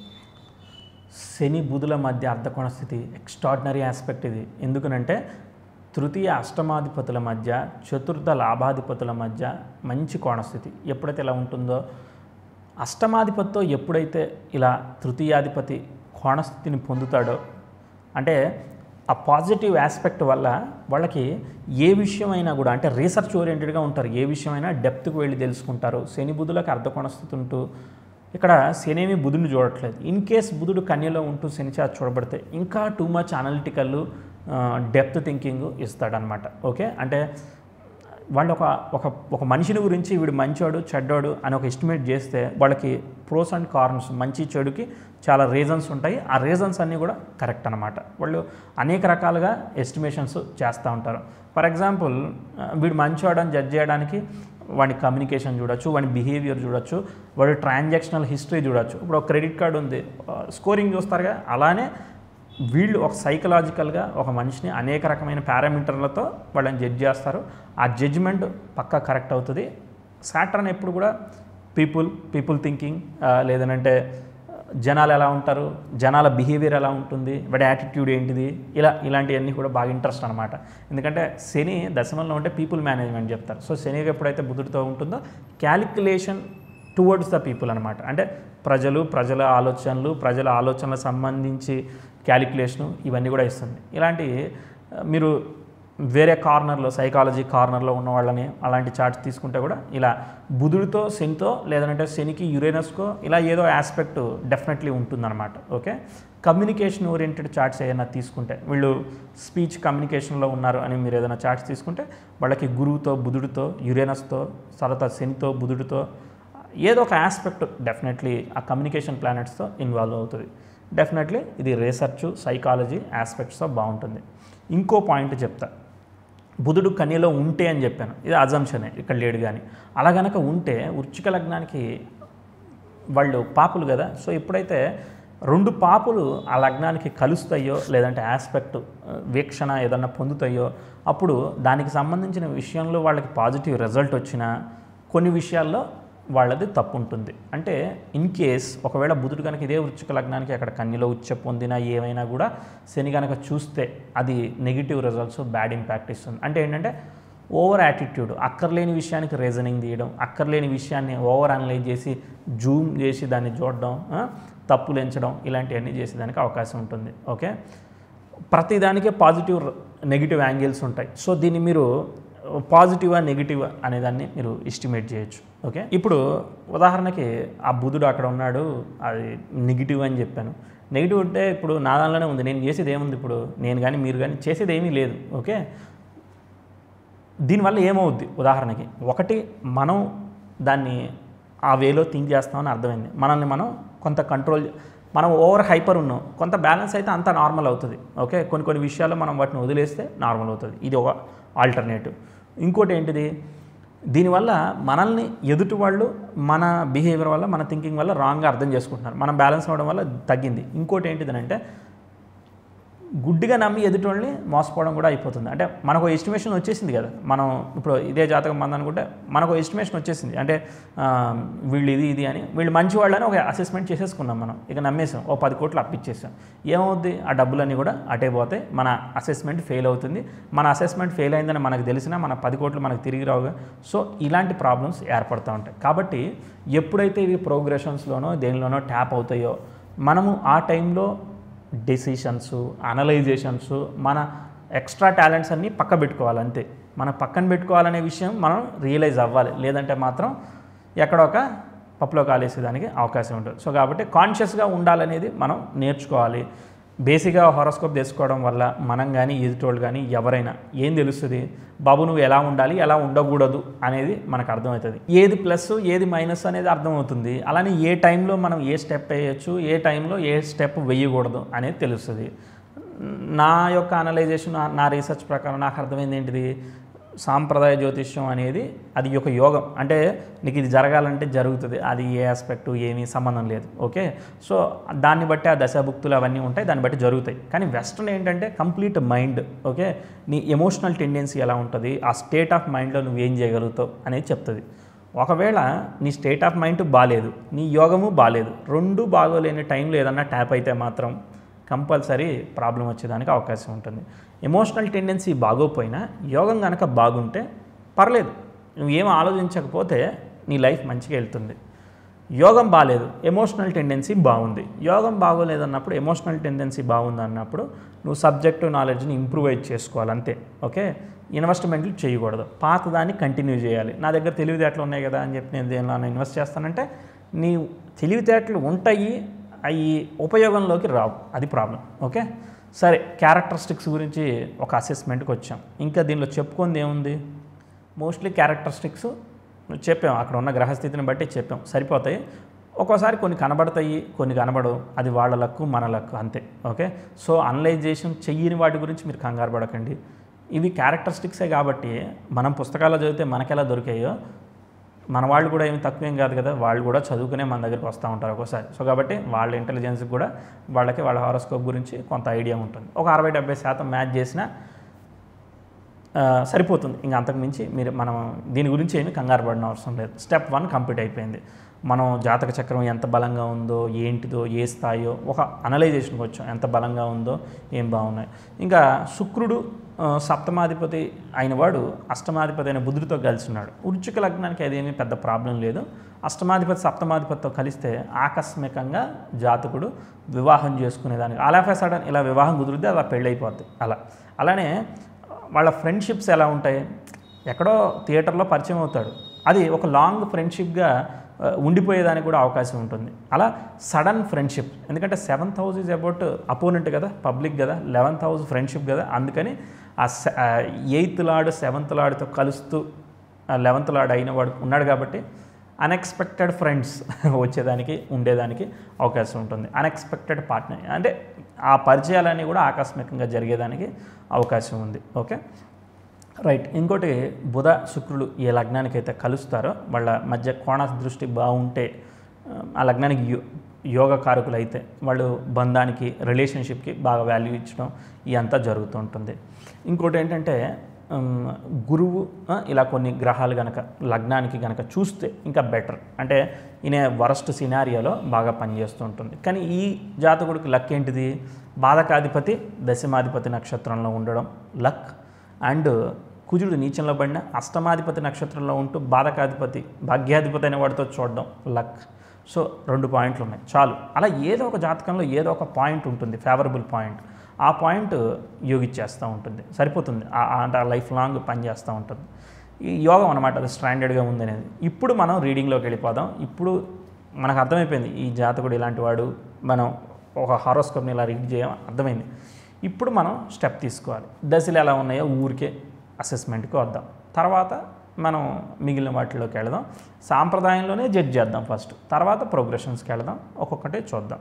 ఇప్పుడు మీరు ఒక్కసారి చూసుకోండి, ఏ గ్రహాలు ఏ నక్షత్రాల్లో ఎప్పుడైనా హారోస్కోప్ని చూస్తే ఒక 5 నిమిషాలు చూసుకోండి, 10 నిమిషాలు చూసుకోండి, జస్ట్ కళ్ళు మూసుకోండి.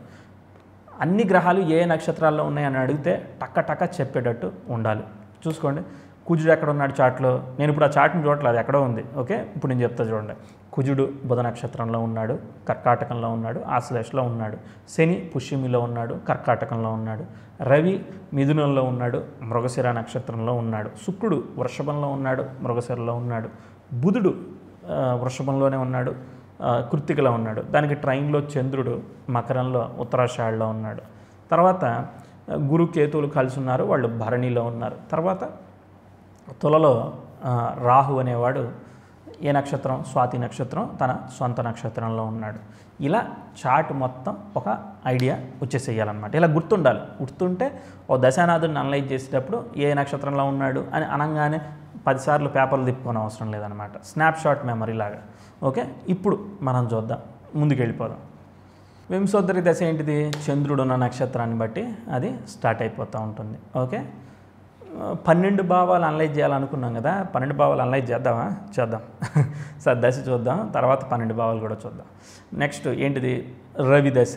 తర్వాత రవి తర్వాత చంద్రుడు. మనం ఏమి లేదు, ఇది నక్షత్ర సీక్వెన్సే. అశ్విని, భరణి, తర్వాత కృత్తిక, రోహిణి, మృగశిర, ఆరుద్ర, పునర్వసు, పుష్యమి, ఆశ్లేష. ఈ 9 నక్షత్రాల సీక్వెన్స్ ఏదైతే ఉందో చంద్రుడు అదే సీక్వెన్స్లో వెళ్తాడు కాబట్టి వింశోత్తరి దశ అదే సీక్వెన్స్లో ఫామ్ అవుతుంది.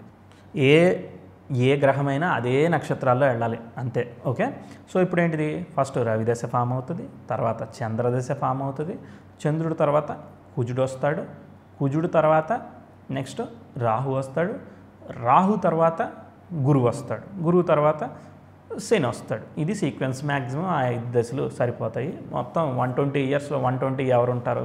80 90. సో కాబట్టి 60 వరకు రీడ్ చేస్తే చాలు. మనం 60 తర్వాత రీడ్ కూడా అవసరం లేదు. ఏ జాతకుడికైనా 25 నుంచి 40 మధ్యలో వచ్చేదే సెటిల్మెంటు, లేదంటే 45 వరకు. ఇంకా అంతకుమించి ఇంకా వేరే సెటిల్మెంటు స్పెషల్గా జరిగేదే ఏమి ఉండదు.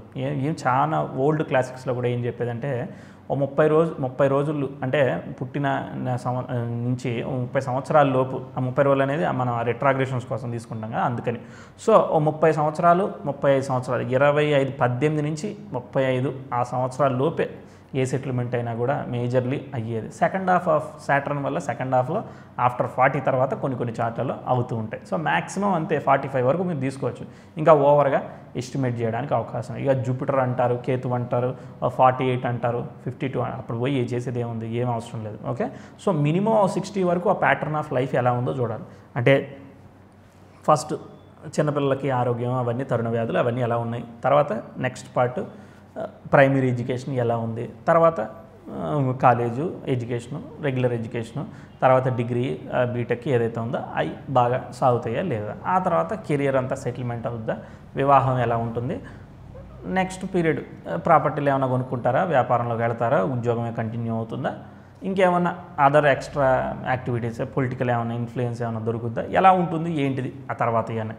ఇక ఫైనల్గా పీరియడ్స్ ఎలా ఉన్నాయి, ఆ దశలు ఎలా సపోర్ట్ చేస్తున్నాయి, ఇన్వెస్ట్మెంట్స్ చేసుకోవచ్చా చేయకూడదా, ఫైనాన్షియల్గా ఎలా ఉంటుంది. ఇది broad overview of the human life అంతే. ఇంతకుమించి మనం చేసేది ఏముంది? మిరాకిల్స్. ఇంకా ఇవన్నీ రెగ్యులర్ కేటగిరీ. ఇంకా రేర్ కేటగిరీస్ ఉంటాయి కదా, స్పిరిచువల్ జర్నీలని అవన్నీ తర్వాత సంగతి. ఓకే, మోస్ట్లీ మెటీరియలిస్టిక్ వరల్డ్ కాబట్టి ఈ ప్యాటర్న్ ఆఫ్ రీడింగ్ సరిపోతుంది. ఓకే, సో ఇప్పుడు చూద్దాం. ఇప్పుడు దశలు ఏమున్నాయి? రవిని జడ్జ్ చేయాలంటే మీరు ఏం చేస్తారు? ఉదాహరణకి రవి ప్లేస్మెంట్ ఎలా ఉంది? రవి సప్తమ భావంలో ఉన్నాడు. రవి ఎప్పుడైతే కేంద్రంలో ఉంటాడో మంచి నాలెడ్జ్ ఇస్తాడు, నాలెడ్జ్ ఈగో కూడా ఇచ్చేదానికి అవకాశం ఉంటుంది. ఓకే, అంటే నేను ఇంత కష్టపడి నేర్చుకున్నాను, నేను ఎందుకు చెప్పాలని వాడు అనుకోవచ్చు. ఓకే, అలా ఉండేదానికి అవకాశం ఉంటుంది. అది రవి సప్తమంలో కేంద్రంలో కనుక. అలానే సప్తమ రవి ఇంకో చిన్న పాయింట్, హెయిర్ లాస్ కూడా అయ్యేదానికి అవకాశం ఏర్పడుతుంది అనేది పాయింట్. అది ఎందుకు అవుతుంది అనేదానికి నాకు ఇంకా రీజన్ దొరకలేదు, చూద్దాం. ఓకే, నెక్స్ట్ ఇది రవి ఎలా ఉన్నాడు అనేదానికి ఎలా ఊహిస్తారు మీరు? రవి ఉన్న నక్షత్రాధిపతి ఎవరు? కుజుడు. ఓకే, సో కుజుడు రవి నక్షత్రంలో ఇంకేమైనా గ్రహాలు ఉన్నాయి? రవి నక్షత్రంలో దశమాధిపతి నక్షత్రంలోనే చంద్రుడు అంటే బాధకుడైన వాడు దశమాధిపతి నక్షత్రంలో ఉండడం రవి దశకి చాలా అడ్వాంటేజ్, పాజిటివ్ అని అనుకుంటున్నాం. అలానే రవి కుజ నక్షత్రంలో ఉండడం వల్ల శుక్రుడితో కూడా కలిసి ఉన్నాడు. అంటే సప్తమ వ్యయాధిపతి. ఓకే, బట్ యోగకారక నక్షత్రంలో ఉన్నాడు. 1, 6, 9 ఆపరేట్ అవుతున్నాయి. కొంత ఫేవరబుల్గాను, కొంత అన్ఫేవరబుల్గాను. ఎందుకంటే బాధక స్థానం కూడా ఆపరేట్ అవుతూ ఉంటుంది కాబట్టి కొంత మిక్స్డ్ రిజల్ట్స్ కూడా ఇచ్చేదానికి అవకాశం ఉంది. చూద్దాం అది. తర్వాత నెక్స్ట్ అది అయిపోయింది. తర్వాత చంద్రదశ. అబ్వియస్లీ చంద్రదశ బాధకాధిపతి దశమాధిపతి నక్షత్రంలో ఉంటే డెఫినెట్లీ సిగ్నిఫికెంట్ ప్రోగ్రెస్ ఇస్తుంది. చంద్ర నక్షత్రంలో కూడా వేరే గ్రహాలు ఏమీ లేవు. ఓకే, అంటే రోహిణి, హస్త, తర్వాత శ్రావణం, వీటిలో ఏమీ లేవు కాబట్టి చంద్రుడు బ్రహ్మాండమైన పొజిషనల్ స్టేటస్. మోరోవర్ 10th అద్భుతంగా పనిచేస్తాడు. అది రవి రిజల్ట్ని ఎక్స్ట్రాడినరీగా ఇస్తాడు. అంటే రవి సప్తమ భావంలో ఉన్నాడు కదా, సో కాబట్టి 7, 9, 10 రిజల్ట్స్ ఇస్తాడు. సో ఎక్స్ట్రాడినరీ అనమాట. చంద్రదశ సూపర్. సో కాబట్టి ఫాదర్కి మంచి సిగ్నిఫికెంట్ గ్రోత్ అవన్నీ ఇచ్చేదానికి అవకాశం ఉంది. ఎందుకంటే భాగ్యాధిపతి దశ. ఓకే, సో భాగ్యాధిపతి ఎవరు? భాగ్యాధిపతి అంటే ఫాదరే. ఓకే, సో ఫాదర్కి మంచి ప్రోగ్రెస్ చెప్తాను.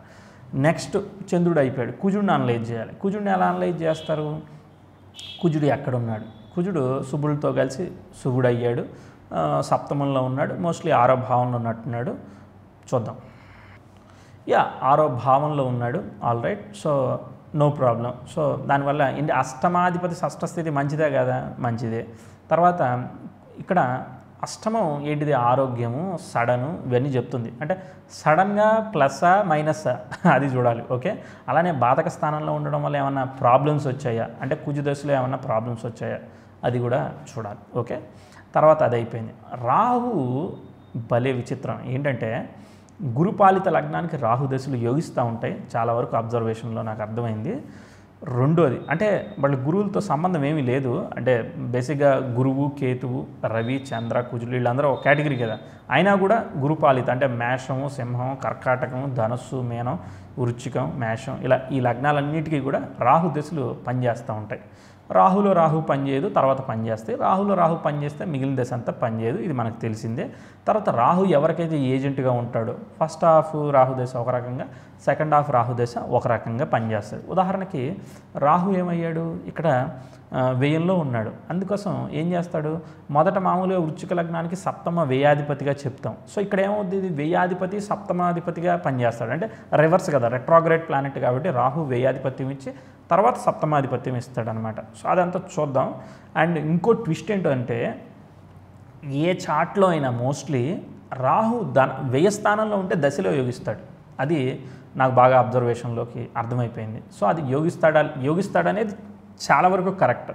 యోగించడనే దానికి ఎగ్జామ్షన్స్ ఏమున్నాయి అంటే రాహు నక్షత్రంలో ఏదైనా గ్రహాలు పరివర్తనం చెందాయా, ఎలా ఉన్నాయి అనే దాన్ని వేరియస్ రీజన్స్ వల్ల అవి సరిగా పనిచేయకుండా ఉంటూ ఉంటాయి. ఓకే. అండ్ ఇంకొక ట్విస్ట్ ఏంటంటే ఒకసారి రాహు వక్రించిన నక్షత్రాల్లో ఉంటూ ఉంటాడు. ఉదాహరణకి ఒక చాటు మిథున లగ్నం, శని వక్రించున్నాడు, రాహువు వక్రించిన శని యొక్క నక్షత్రంలో ఉండొచ్చు ఇలా. సో అప్పుడు అది పనిచేస్తుందా లేదా అనేది కొంచెం కన్ఫ్యూజన్స్ ఉంటాయి. అలాంటప్పుడు మనకి ప్రోగ్రెషన్స్ ఇలాంటివి అంటే కేసులు రకరకాలుగా చాట్కి సంబంధం ఉండదు కాబట్టి ఒక సిచ్యువేషన్లో ఒకటి క్రియేట్ అవుతుంది కాబట్టి ఆ టైంని బట్టి మనం అర్థం చేసుకోవాలి. సరే ఓకే, నన్ను కనెక్ట్ అయ్యే ఉన్నారా, ఆ ఫ్లో ఫాలో అవుతున్నారా? సరే ఓకే. సో ఇప్పుడు రాహుని జడ్జ్ చేస్తున్నాం, ఒక్కొక్క దశని జడ్జ్ చేస్తున్నాం మనం, మర్చిపోకండి. సో రాహుని మనం జడ్జ్ చేయడానికి ఏమనుకున్నాం, రాహు పొజిషనల్ స్టేటస్ వెయ్యం, రాహు యోగిస్తాడని అనుకుంటున్నాం. సో చూడాలి మరిగా. ఓకే. అండ్ మోరోవర్ లగ్నాధిపత్య చూడబడుతున్నాడు. సో కుజుడే నాకు డౌట్ఫుల్గా ఉంది, రాహు ఓకే. తర్వాత గురుదశ, గురువు 6లో ఉంటే ఏంటిది భృగు షట్క దోషం అదంతా చెప్పుకున్నాం. మళ్ళీ 7 తర్వాత మీడియం యావరేజ్ గురుదశ, ఎందుకంటే 6లో ఉండడం, తర్వాత యోగకారక నక్షత్రంలో కూడా లేడు కాబట్టి అది కొంచెం డౌట్ఫుల్గా ఉంది. అండ్ గురువు 16 సంవత్సరాలు 8 సంవత్సరాలు ఏమో ధనాధిపతిగా, మళ్ళీ ఇంకో 8 సంవత్సరాలు పంచమాధిపతిగా పనిచేయచ్చు. బట్ చూద్దాం అది ఎలా ఉంది, అది ఎలా జడ్జిమెంట్ చేద్దాం, అలా ఒక అసెస్మెంట్. తర్వాత గురువు యొక్క నక్షత్రాధిపతి ఎవరు, శుక్రుడు. శుక్రుడు ఎక్కడున్నాడు, బాగున్నాడు, ఆయన స్వంత క్షేత్రంలో ఉన్నాడు, సప్తమ స్థానంలో ఉన్నాడు. ఎప్పుడైతే బాగున్నాడో డెఫినెట్లీ మంచి రిజల్ట్ ఇవ్వాలి. అండ్ నెక్స్ట్ ఆయనకి అష్టమాధిపతితో కలయిక కొంచెం ఇబ్బంది. ఓకే. ఇక్కడ మీకు ఎలా అనిపిస్తూ ఉంటుందంటే ఒకసారేమో పాజిటివ్గా చెప్తున్నాడు, ఇంకోసారేమో నెగిటివ్గా చెప్తున్నాడు. అంటే సిచ్యువేషన్ని బట్టి మనం తీసుకోవాలి. సప్తమ అష్టమాధిపతుల కలయిక మంచిదా జనరల్లీ? ఓకే, జనరల్లీ మంచిది కాదు. ఓకే.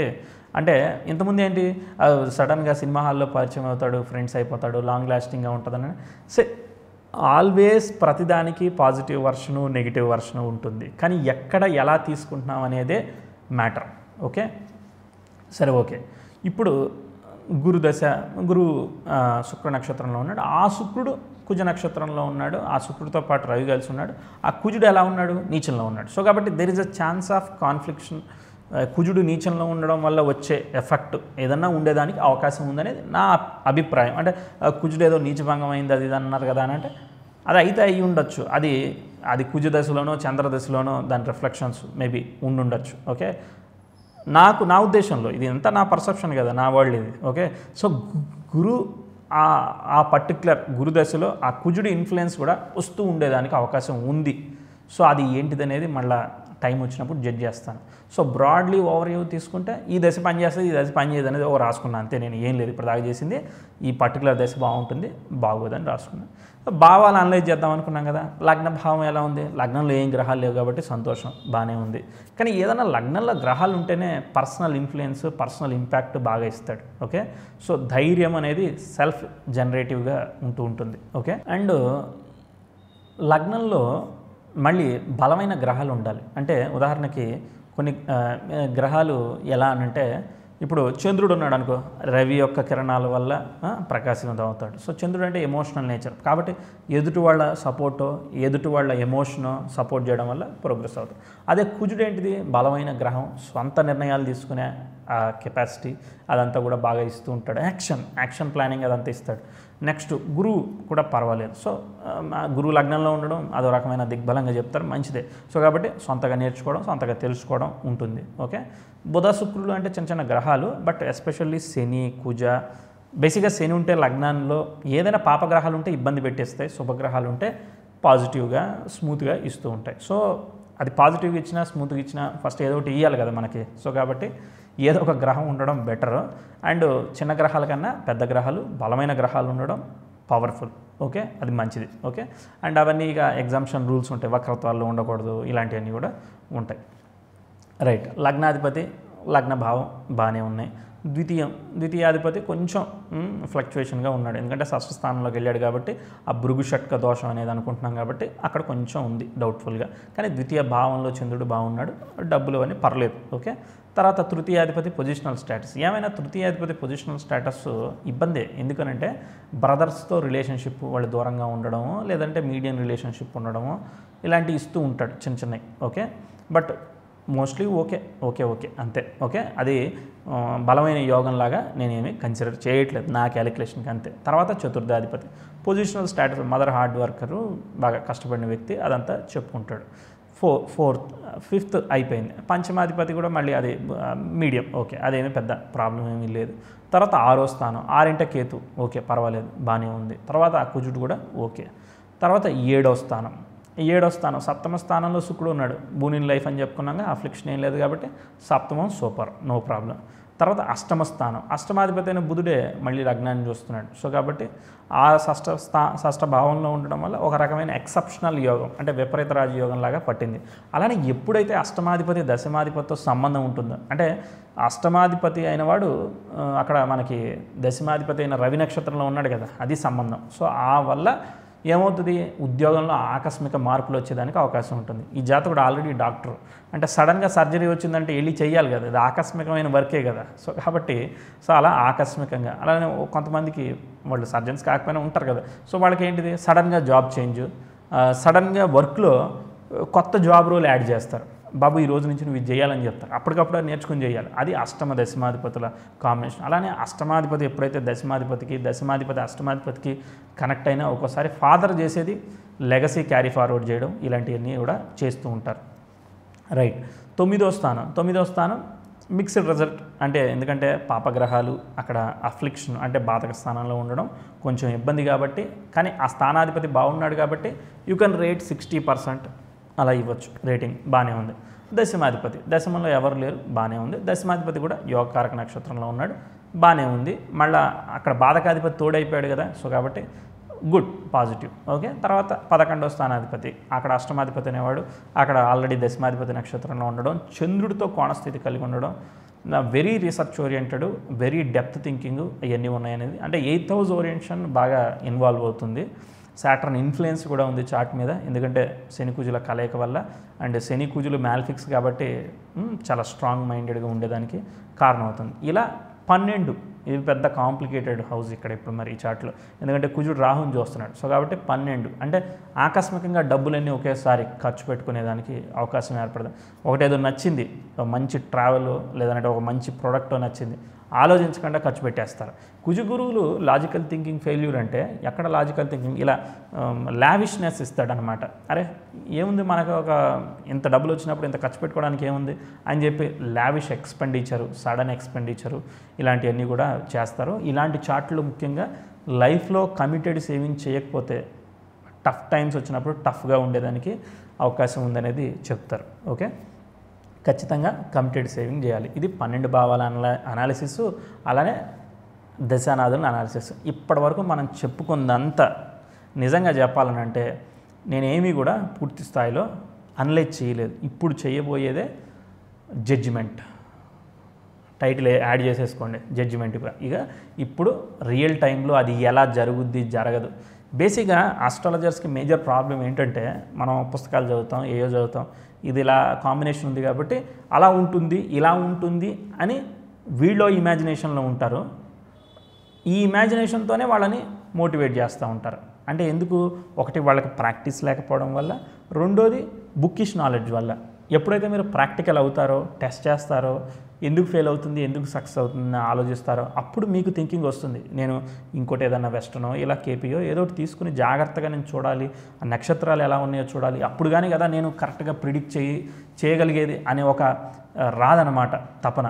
ఓకే, సో నాకు అలానే వచ్చింది. సో ప్రాపర్గా దాన్ని అనలైజ్ చేసేది ఇప్పుడు నేను చూపిస్తాను. సో ఆ ప్రోగ్రెషన్స్తో ఎలా సింక్ చేస్తున్నానో చూద్దాం. ఓకే, ఇప్పుడు జాతకుడికి ఈ జూన్ 14 కదా, అంటే 43 కంప్లీట్ అయ్యి 44 వస్తున్నాయి. చూద్దాం, మనం వెనక్కి వెళ్ళిపోదాం, మనం చిన్నప్పటికి వెళ్ళిపోదాం. అంటే ఏ రోజు అయితే పుట్టాడో ఆ రోజుకి వెళ్ళిపోతే ఒక్కొక్క రోజు యాడ్ చేస్తుంటే ప్రోగ్రెషన్ డేట్ వచ్చేస్తుంది. దాంతో దశని కంపేర్ చేద్దాం. రవి దశ ఎంతకాలం ఉంది అదంతా కూడా చూద్దాం.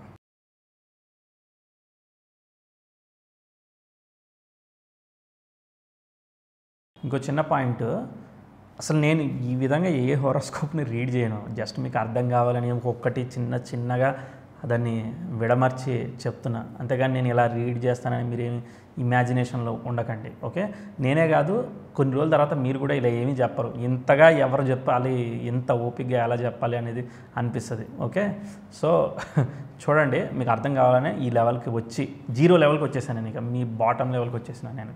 ఓకే, అంటే నేను ఎంత 0కి వచ్చినా మీరు బేసిక్స్ చూడండి ఏం అర్థం కాదు. ఓకే, సో ఒక్క బేసిక్ కమాండింగ్ దాని మీద ఉండాలి. ఓకే, అందుకోసం అది చెప్పాను. సరే చూద్దాం, ఇక చాట్లోకి వెళ్దాం.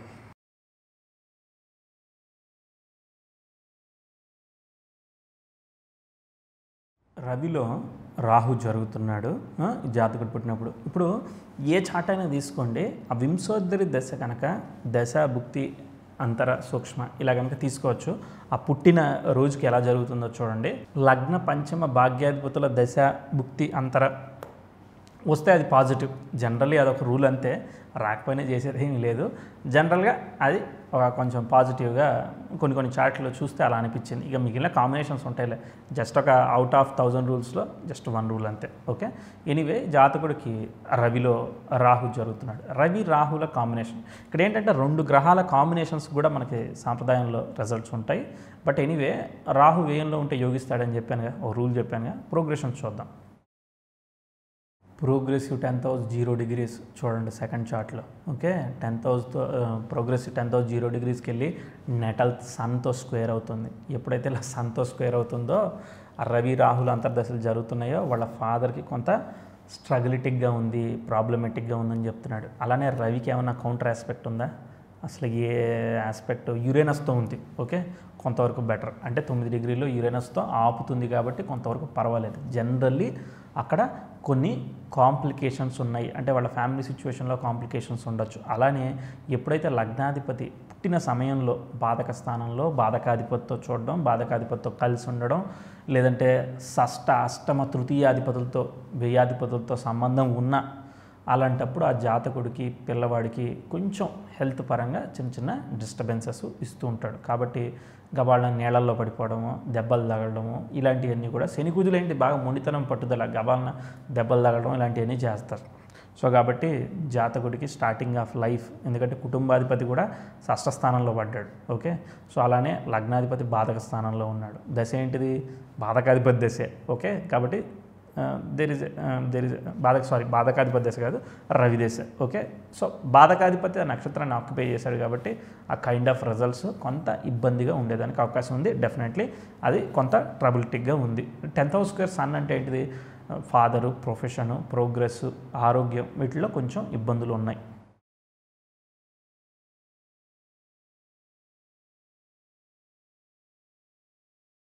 ఇక ఆ 10th హౌస్ ఆ జాతకుడికి 6 ఏళ్ళు వచ్చేంతవరకు కూడా ఏమీ లేదు. ఎందుకనంటే అక్కడ 10th హౌస్ ఎక్స్టైల్ సాటర్న్ ఫామ్ అవ్వాలి, ఫామ్ అయ్యే వరకు ఆస్పెక్ట్ లేదు, వచ్చేంతవరకు చేసేది ఏమీ లేదు.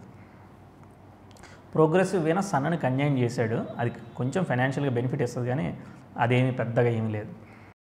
1980 వరకు రవి దశ జరిగింది. సో రవి ఏమీ ఎక్స్పెక్టెడ్ రిజల్ట్ ఏమీ ఇవ్వలేదు. అంటే ఓ రకంగా బాధక స్థానంలో ఉన్న కుజుడు యొక్క రిజల్టే ఇచ్చాడు. అంటే ఇది ఫైనల్ కంక్లూషన్, అర్థమైందా? సో ఏదో మనం ఊహించుకోవడం కాదు. ఆయన లగ్న పంచమ భాగ్యాధిపతి నక్షత్రంలో ఉన్నాడు కాబట్టి సూపరు, వెరీ గుడ్, శుక్రుడితో కలిసి ఉన్నాడు కాబట్టి బాగున్నాడు, ఇవేమీ చెప్పుకునేదానికి దశలో ఏమీ రిజల్ట్ లేదు.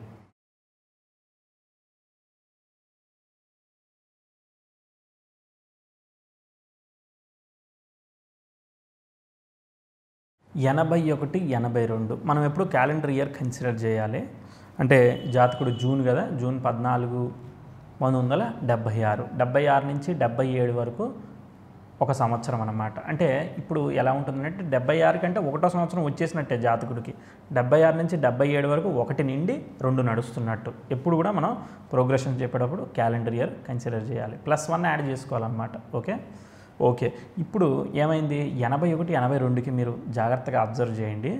గోచార యురేనస్ అనేవాడు థర్డ్ చార్ట్లో ట్రాన్సిట్లో చూడండి, అది 7-8 డిగ్రీస్కి ఉంది. ఎప్పుడైతే నెటల్ సాట్రాన్తో ట్రైన్ అయ్యాడో అక్కడ వాళ్ళకి 9th హౌస్ ఏంటి, ఫాదర్కి కొత్త ఆలోచనలు, కొత్త ఎస్టాబ్లిష్మెంట్స్, అది బిజినెస్ అవ్వచ్చు, జాబ్ అవ్వచ్చు, ప్రోగ్రెస్ ఏదో ఒక దానిలో దొరుకుతుంది, అక్కడ ఇంప్రూవ్మెంట్ దొరుకుతుంది అనమాట. సో కాబట్టి అది పాజిటివ్. అలానే ప్రోగ్రెసివ్ అసెండెంట్ కావచ్చు, ఇవన్నీ కూడా కన్సిడర్. ఇవన్నీ ఎలా చూడాలి ఏంటిది అనేది మళ్ళీ ఏమి చెప్పను, నేను ఆల్రెడీ బేసిక్స్లో చెప్పున్నాను కాబట్టి టైం వేస్ట్ చేయను. ఓకే, సో ఇక్కడ ప్రోగ్రెసివ్ 10th హౌస్ మంచిగా ఫామ్ అవ్వబోతుంది 81, 82 నుంచి.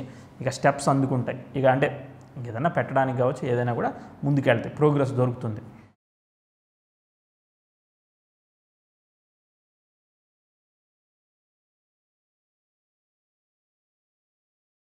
83, 84 ప్రాంతంలో progressive 10th house sextile natal సాట్రాన్ ఎప్పుడైతే ఇస్తాడో, 4th లార్డ్ కదా, ఎస్టాబ్లిష్మెంట్ ఇస్తాడు, జీవితంలో ఎంతో కాలం నుంచి పెండింగ్ ఉన్న ఇస్తాడు. ఒక్కసారి ఇచ్చాడంటే ఇక పర్మినెంట్ అనమాట, ఇక మళ్ళీ వెనక్కి తిరిగి చూడడం అనేది ఉండదు. ఎప్పుడైతే లగ్నాధిపతి వ్యయాధిపతితో కలిసి ఉన్న, వ్యయాధిపతి లగ్నాధిపతితో సంబంధం ఉన్న, దశానాథుడు వ్యయాధిపతితో సంబంధం ఉన్న, ఇలా కొన్ని సంబంధాలు ఉండడం వల్ల వ్యయంలో రాహు ఉన్న, పుట్టిన తర్వాత రీలోకేట్ అవుతారు.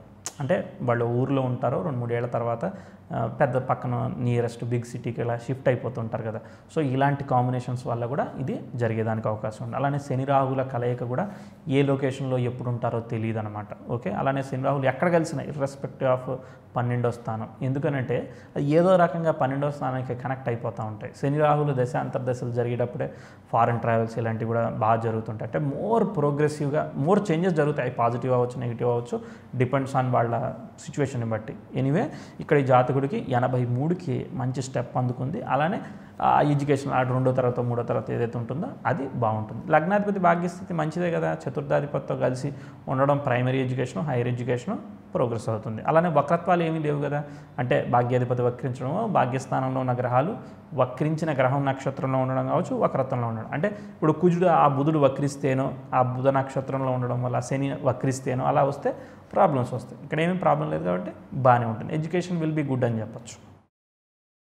ఇక్కడ నేను ఇక వర్గ చార్ట్స్ ఇవన్నీ తీసుకోవాల్సిన అవసరం లేదు, ఎందుకంటే నేను ప్రోగ్రెషన్స్తో తర్వాత ఈ చార్ట్స్తోనే జడ్జిమెంట్ చేస్తున్నాను కాబట్టి మోస్ట్లీ ఇది నాకు సఫిషియంట్, ఇది నా స్టైల్ ఆఫ్ రీడింగ్ అంతే. ఓకే, ఇది సరిపోతుంది, నన్ను ఫాలో అవ్వండి. డెఫినెట్లీ మీరు కూడా ఈ నేను ఏదైతే క్యాలిక్యులేషన్ చేస్తున్నానో ఆ లెవెల్కి మీకు ఇదే ప్యాటర్న్లో ప్రాక్టీస్ చేస్తే సరిపోతుంది. ఇప్పుడు మీరు వర్గ చార్ట్స్కి వెళ్ళారనుకోండి, అనవసరంగా confusion, time waste programme. Okay, ప్రస్తుతానికి వద్దు, కావాలంటే తర్వాత అన్నీ నేర్చుకున్న తర్వాత సరదాగా నేర్చుకోండి. Okay, right.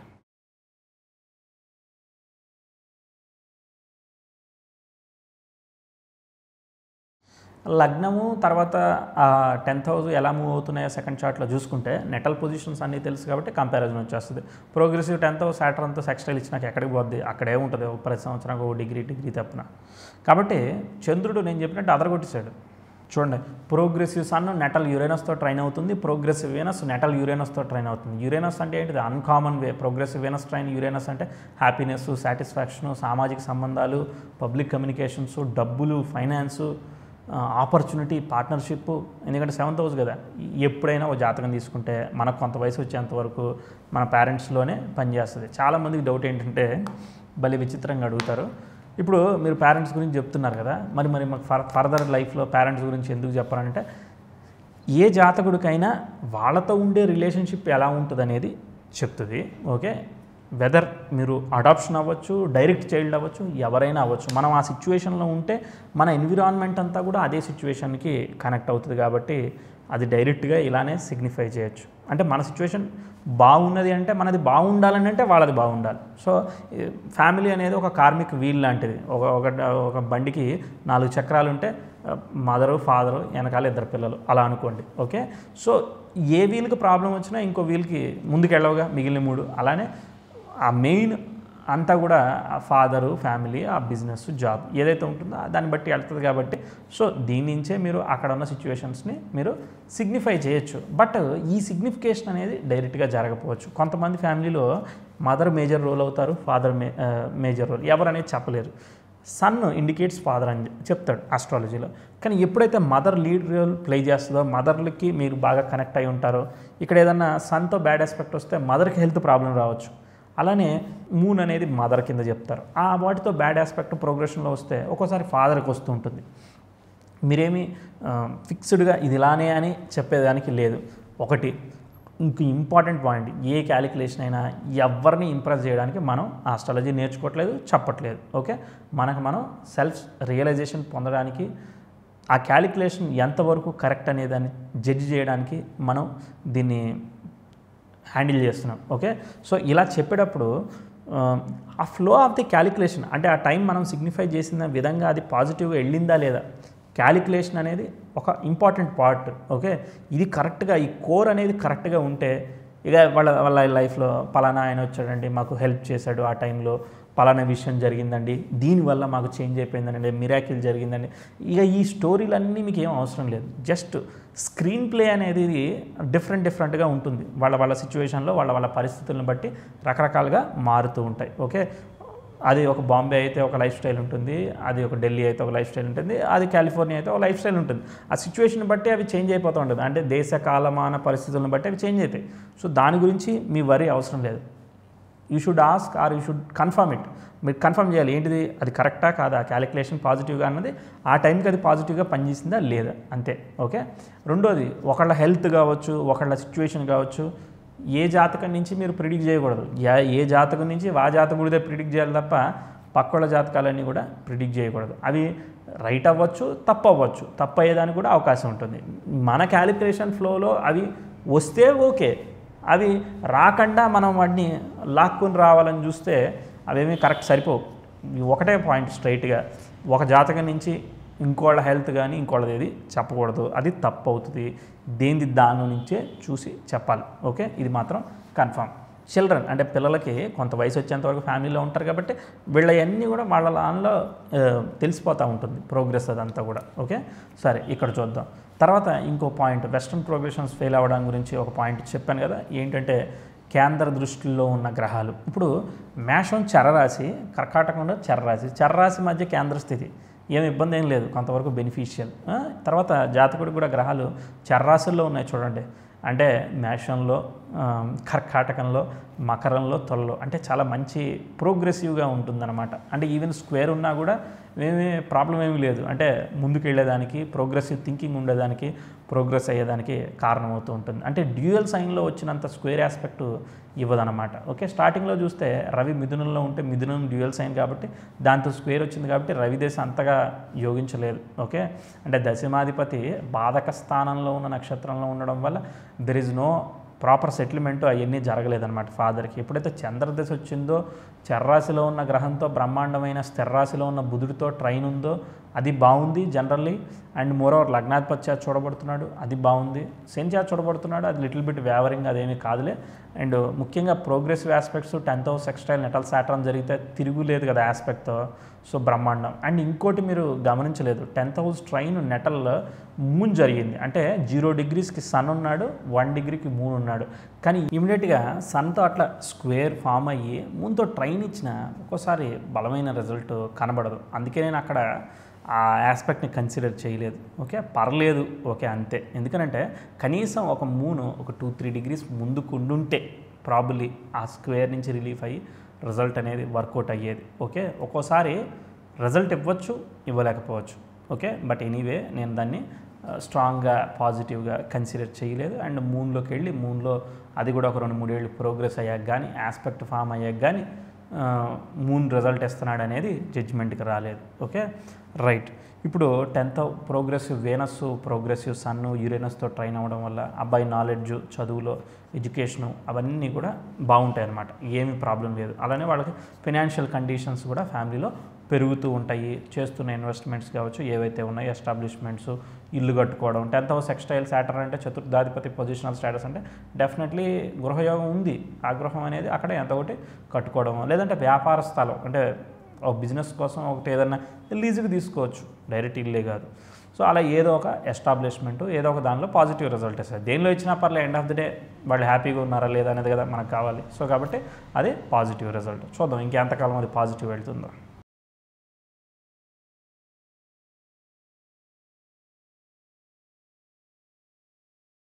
మీరు చూస్తే ప్రోగ్రెసివ్ అసెండెంట్ 88కి 4 డిగ్రీలకి మూవ్ అయింది. డైరెక్ట్గా నేను 2 సంవత్సరాలు ఫాస్ట్గా మూవ్ చేశాను. కానీ అసెండెంట్ ఇటు నెటల్ సన్తో అపోజిషన్కి వచ్చింది. కానీ ప్రోగ్రెసివ్ 10th హౌస్ సాటర్న్తో సెక్స్టైల్ ఇచ్చి వెళుతుంది. అంటే ఒక పెద్ద ఆస్పెక్ట్ జరిగిన తర్వాత అసెండెంట్తో జరిగిన, అంటే అసెండెంట్ కన్నా 10th హౌస్ అంటే లగ్నం కన్నా దశమ భావం మధ్యం బలమైంది గొప్పది కదా. సో కాబట్టి దాంతో పెద్దగా ఏమీ కాదు. ఓకే, అసెండెంట్తో మా బేసిక్గా సన్న అపోజిషన్ వస్తే ఆరోగ్యం ఇలాంటి ఇబ్బంది, చిన్నపిల్లడికి పెద్ద ఆరోగ్యం అలాంటి ఏమి ఇబ్బంది ఏమి ఉండదు అక్కడికి. ఓకే, 10th హౌస్తో జరిగింది, 10th హౌస్ ట్రైన్ అవన్నీ జరిగాయి కాబట్టి అవి ఈవెన్ ఒక 2 డిగ్రీస్ ముందుకెళ్లే వరకు కూడా అవి పనిచేస్తూ ఉంటుంది. దానికి తోడు గోచార యురేనస్ ఎలా ఉన్నాడు, గోచార యురేనస్ ప్రోగ్రెసివ్ మూన్ లాగా పనిచేస్తాడు. సో అవన్నీ పాజిటివ్గా ఉన్నాయి కాబట్టి బాగానే ఉంటుంది. తర్వాత 88 ట్రాన్సిట్ విచిత్రం. ఎప్పుడైతే 88లో మకరంలో శని సంచారం, యురేనస్ సంచారం జరిగిందో, ఆ రవితో అపోజిషన్ జరిగిందో, అప్పుడు జరిగిన ప్రోగ్రెసివ్ అసెండెంట్ అపోజిషన్ ఇప్పుడు పనిచేస్తుంది. తర్వాత నెక్స్ట్ ఏంటంటే ప్రోగ్రెసివ్ మెర్క్యూరీ అసెండెంట్కి అపోజిషన్ వస్తున్నాడు. అంటే అష్టమాధిపతి అనేవాడు సప్తమ వ్యయాధిపతితో కలిసి ఉంటూ దశమాధిపతి నక్షత్రంలో ఉండటం వల్ల ప్రొఫెషనల్లో సడన్గా చేంజెస్ వస్తాయని చెప్పాను కదా. అప్పుడు మేబీ వాళ్ళ వ్యాపారాల్లోనూ, ఉద్యోగంలోనూ కాంపిటీషను, అలానే వాళ్ళ ఫాదర్ వర్క్లో ప్రోగ్రెస్ స్లోగా ఉండడం, ఎడ్యుకేషన్ మీడియంగా ఉండడం అలాంటివి వచ్చేదానికి అవకాశం ఉంటుంది. అయితే ముఖ్యంగా వేరే పెద్దగా ఏవి కూడా అంటే గ్రహాలు మిథునంలోను, మీనంలో, ధనస్సులో, ఆ దిస్వభావ రాశుల్లో లేవుగా. ఎందుకంటే శని యురేనస్లో బ్యాడ్ ట్రాన్సిట్, అది రెసిషన్ టీమ్ అలా చెప్తారనమాట. సో కాబట్టి అలా ఎప్పుడైతే కలిసాయో అలాంటి దానిలో ఎక్కువ ప్లానెట్స్ ఇన్వాల్వ్ కాకపోవడం సంతోషం. ఇక్కడ మీరు మకరంలో శని ధనస్సులో శని వచ్చాడు కాబట్టి మీకు మకరంలో చంద్రుడు ఉన్నాడు కాబట్టి ఏళ్ళనాటి శని ఇలా తీసుకుంటారేమో. తీసుకుంటే తీసుకోండి, అది మీ పర్సెప్షన్. ఓన్లీ నేను ఆస్పెక్ట్స్ రీత్యా ఆ పర్టికులర్ డిగ్రీస్లో ఏదన్నా లాక్ చేస్తేనే నేను దాన్ని నెగిటివ్గా తీసుకుంటాను తప్ప పూర్తిగా నెగిటివ్ తీసుకోను. ఓకే, యాజ్ ఆఫ్ నౌ మనం కొంత నెగిటివ్గా తీసుకోవాలి.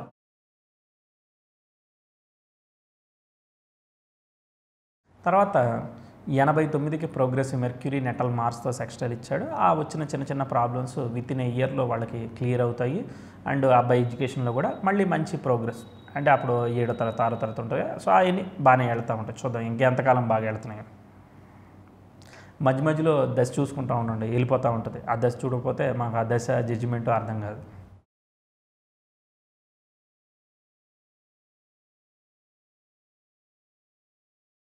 తొంభై నుంచి 97 వరకు కుజదశ. కుజుడు లగ్న షష్టాధిపతి బాధక స్థానంలో ఉన్నాడు. అష్టమ లాభాధిపతి నక్షత్రంలో ఉన్నాడు.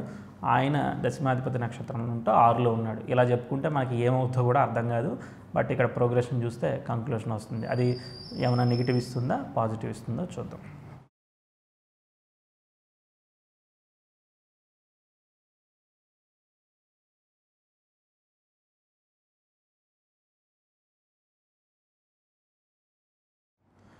తొంభై 93లో ప్రోగ్రెసివ్ మూను కర్కాటకంలో 21 డిగ్రీలకు వచ్చాడు. 4-5 డిగ్రీలు అలా ఫామ్ అయినప్పుడు సెప్టెంబర్ అక్టోబర్లో మనం అనుకుంటాం జూపిటర్ స్క్వేర్ మార్స్ అంటే కుజ గురువుల మధ్య స్క్వేర్లో ప్రోగ్రెసివ్ మూన్ వచ్చాడు కాబట్టి ప్రాబ్లం ఇచ్చేదానికి అవకాశం ఉంది. 10th ఏదో ప్రాబ్లం ఇచ్చేదానికి అవకాశం ఉంది. ఎప్పుడైతే ఇలా జరుగుతుందో గోచార యురేనస్, గోచార శని ట్రైన్ ఫామ్ చేస్తున్నారో చూడండి. గోచారంలో ధనస్సులో యురేనస్ అనే గ్రహం జూపిటర్తో బ్రహ్మాండమైన ట్రైన్లో ఉంది. ఇంకా లాజికల్ థింకింగ్ ఎందుకు ఫెయిల్ అవుద్ది?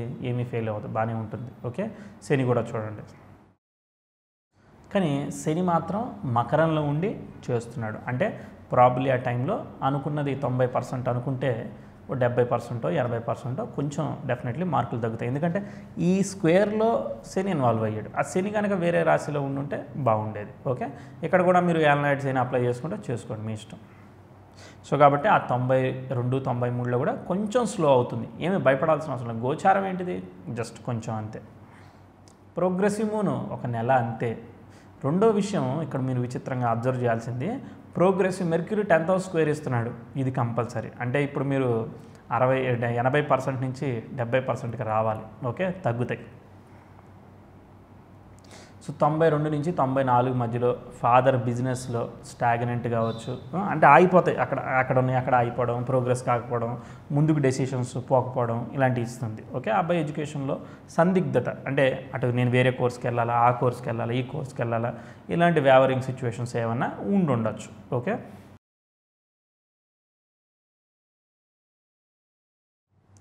మార్స్ ఏమైనా పూర్తి స్థాయిలో రిజల్ట్ ఇవ్వలేదు. అంటే చంద్రుడు ఇచ్చినంతగా మార్స్ ఏమి ఇవ్వలేదు.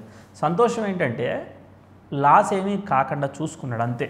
జస్ట్ జరిగిందా అంటే జరిగింది పీరియడ్ ఆన్ యావరేజ్గా వెళ్ళిపోయింది. పీరియడ్ రోజు కాలేజీకి వెళ్తాం, రోజు స్కూల్కి వెళ్తాం, అలా వెళ్ళిపోయింది. యావరేజ్ మార్కులు, యావరేజ్ ఎడ్యుకేషన్గా. అంటే యావరేజ్ అంటే ఇప్పుడు బాగా చదివేవాడికి 90% వస్తుంది అనుకోండి, అది వాడికి కామన్. ఓకే, సో ఎప్పుడైతే యావరేజ్ అంటున్నామో ఆస్పెక్ట్స్ బాగాలేదో వాడికి 70 మార్కులు వస్తాయి. 35 మార్కులు వస్తేనే పాస్ లాగా మీరు చూసుకునేదానికి లేదు. సో వాడికి అది యావరేజ్, వాడి లెక్కకి వాడి ఎక్స్పెక్టేషన్స్కి యావరేజ్. సో కాబట్టి అక్కడ మన పీరియడ్ మార్స్ దశ ఎక్స్పెక్టెడ్ రిజల్ట్ ఏమీ ఇవ్వలేదు. ఇక చూద్దాం, ముందుకెళ్దాం.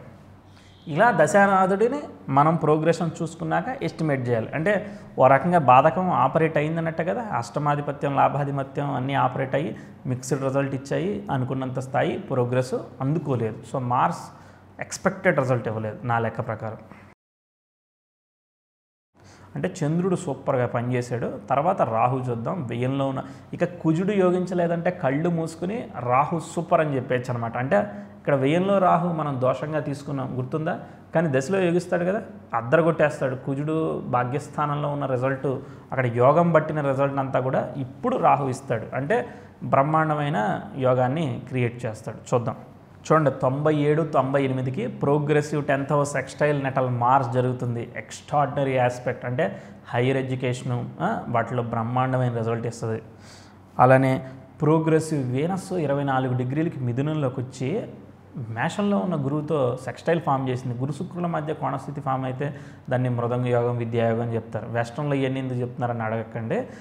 అలా ఎప్పుడైతే ఆ ఆస్పెక్ట్ ఫామ్ అవుతుందో మల్టిపుల్ సబ్జెక్ట్లో మంచి నాలెడ్జ్ వస్తుంది అంటాడు. గురు శుక్రులు ఏంటిది?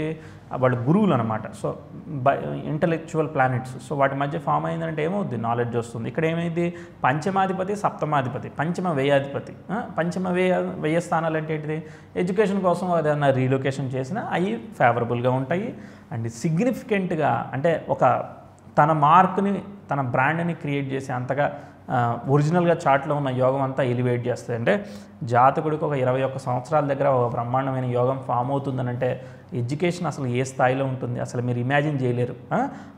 ఆల్రెడీ లగ్నాధిపతి భాగ్యస్థితి, అంటే బాగా తెలివి కల్ల వ్యక్తి, ఇంటెలిజెంట్ అని చెప్పుకోవచ్చు అనమాట. అలాంటి వ్యక్తికి చరరాశిలో ఉన్న గ్రహంతో ఆస్పెక్ట్, ఇది మామూలు విషయమా? అదరగొట్టే విషయం. ఓకే, అలానే వీనస్సు చరరాశిలో ఉన్న గ్రహంతో స్థిర రాశిలో ఉన్న శుక్రుడు ఫామ్ చేస్తున్నాడు. ఇలాంటి అబ్జర్వ్ చేయండి. దశానాథుడు ఎవరు? రాహు. అంటే అసలు మీరు ఊహించలేరు అనమాట. ఊహించలేనన్ని రిజల్ట్, విజయాన్ని అందుకొని ఉన్నాడు.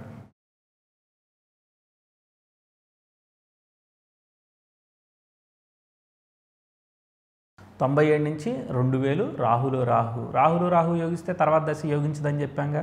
కానీ ఎప్పుడైతే అంతకుముందు దశ యోగిస్తుందో ఈ రూల్ అప్లై కాదు. ఓకే, అక్కడ ఏమి అంతకుముందు యావరేజే, అంత ఏమీ సరిగా వెళ్ళలేదు. కాబట్టి డెఫినెట్లీ దశానాథుడు సూపర్గా ఇస్తాడు. ఇక చూడండి, ఇక వెళ్తాడు. ప్రోగ్రెసివ్ 10th హౌస్ 25 డిగ్రీలు మార్స్కి ఇచ్చి వెళ్ళాడు. ఇక ఏమీ ప్రాబ్లం లేదు. గురువుకి రాహుకి కూడా దోషం ఏమీ లేదు. రాహుల గురువు కూడా ఓకే, బాగానే వెళ్తుంది. 2001లో ప్రోగ్రెసివ్ వీనస్ నెటల్ 10th హౌస్కి సెక్స్టైల్ ఇస్తున్నాడు. శుక్రుడు కళత్రకారకుడు. ఎప్పుడైతే అక్కడ సెక్స్టైల్ ఇస్తున్నాడో అప్పుడే 22 ఏళ్ళకి పెళ్లి చేసేద్దామా, వదిలే ఆగండి. సో అలా మీరు కామన్ సెన్స్ని కూడా అప్లై చేయాలి. ఓకే, అలానే దశానాథులు ఏం ఆపరేట్ చేస్తున్నారు? గురువు వీనస్ వివాహం ఆస్పెక్టే, కానీ ఎప్పుడైతే గురువు షష్ఠ స్థానంలో ఉన్నాడో అదేం వివాహం ఏమీ ఇవ్వడం. Okay, so nothing to worry. So ఆయనకి ఎడ్యుకేషన్లో ఆయన కాంపిటేటివ్ ఎగ్జామ్స్లో వాళ్ళు చేసే దానిలో 6th house is about competition కదా. సో 5th లార్డ్ 6thలో ఉన్నాడంటే కాంపిటీషన్లో వాటిల్లో కూడా గెలవడం, అంటే వాళ్ళ ఎడ్యుకేషన్, వాళ్ళ మెడికల్ ఎడ్యుకేషన్ ఏదైతే ఉంటుందో వాటిలో మంచి రిజల్ట్స్, బ్రైట్ రిజల్ట్స్, మంచి రికగ్నైజేషను వస్తుంది అని చెప్తున్నాడు. ఇక మీరు ఊహించుకోండి, ఎందుకంటే 10th హౌస్ ఇలా వెళ్తుంది, తర్వాత next progressive sun 10th house sextile వెళ్ళినాడు, ఇక అదరగొట్టే ఆస్పెక్ట్స్ వస్తున్నాయి. ఒక్కొక్కటి చూడండి.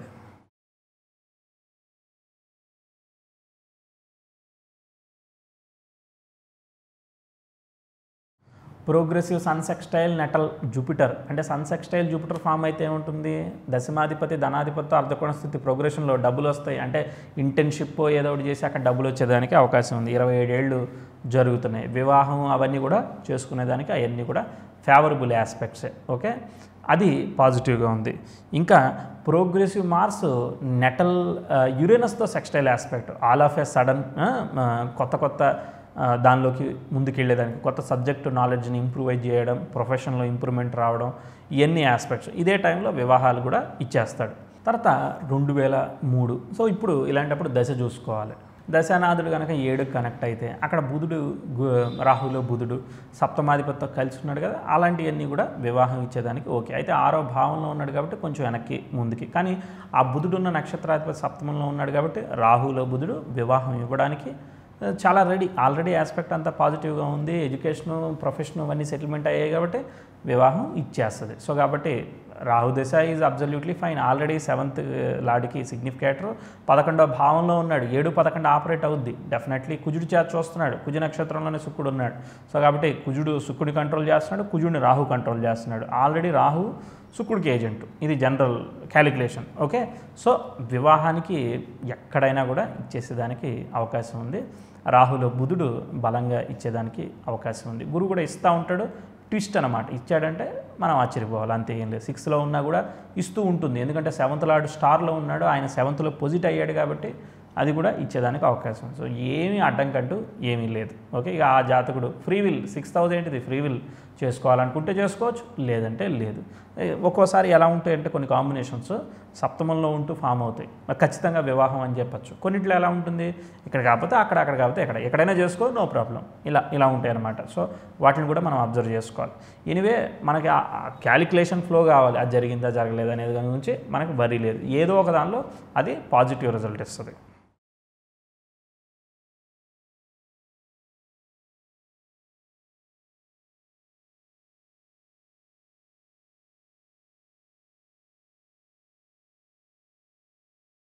రెండు 2004లో చూడండి, progressive 10th house trine natal Venus, extraordinary aspect. ఎప్పుడైతే 7th లార్డ్తో అవుతున్నాడో వివాహము, తర్వాత సామాజిక సంబంధాలు, ఎస్టాబ్లిష్మెంటు, బిజినెస్, ప్రొఫెషను, ఇలా ప్రతి మ్యాటర్లో ఇదనేది లేదు, ప్రతి దానిలో కూడా మంచి రిజల్ట్ ఇస్తుంది.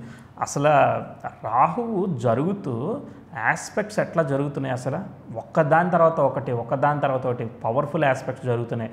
ప్రోగ్రెసివ్ మార్స్ యురేనస్తో ఉన్నాడంటే సామధాన దండోపాయాలతో సాధిస్తాడు. శనికి యురేనస్కి ఉన్న స్క్వేర్ విడగొట్టేస్తాడు, అంటే ఆ టిపికల్నెస్, టిపికల్ యాటిట్యూడ్ తీసేసి ఇది నీకు ఈ టైంకి కరెక్ట్, ఇలా చెయ్యి, నువ్వు సక్సెస్ అవుతావు అని చెప్పి ఒక స్టెప్ బై స్టెప్ తీసుకుంటా ముందుకు తీసుకెళ్ళిపోతాడు, ఊహించిన దానికన్నా ఎక్కువ. ఇక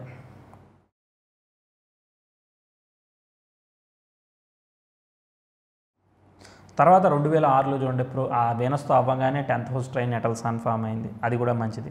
తర్వాత 10th house square natal moon జరుగుతుంది. ఓకే, ఆల్రెడీ సన్ పవర్ఫుల్ కాబట్టి ఇది ఓకే. తర్వాత మూన్తో స్క్వేర్ జరిగిన మూను మెర్క్యూరీతో ట్రైన్లో ఉన్నాడు. సో అలా అంటున్నప్పుడు కొంత బ్యాలెన్సింగ్గా ఉంటుంది, స్టాగ్నెంట్గా ఉంటుంది. నేను కూడా ఎలా ప్రిడిక్ట్ చేశానంటే 7, 8, 9 కొంచెం స్లోగా ఉంటుంది అని చెప్పాను. చూడండి ఇక్కడ చెప్తా, భలే ఉంది పాయింట్.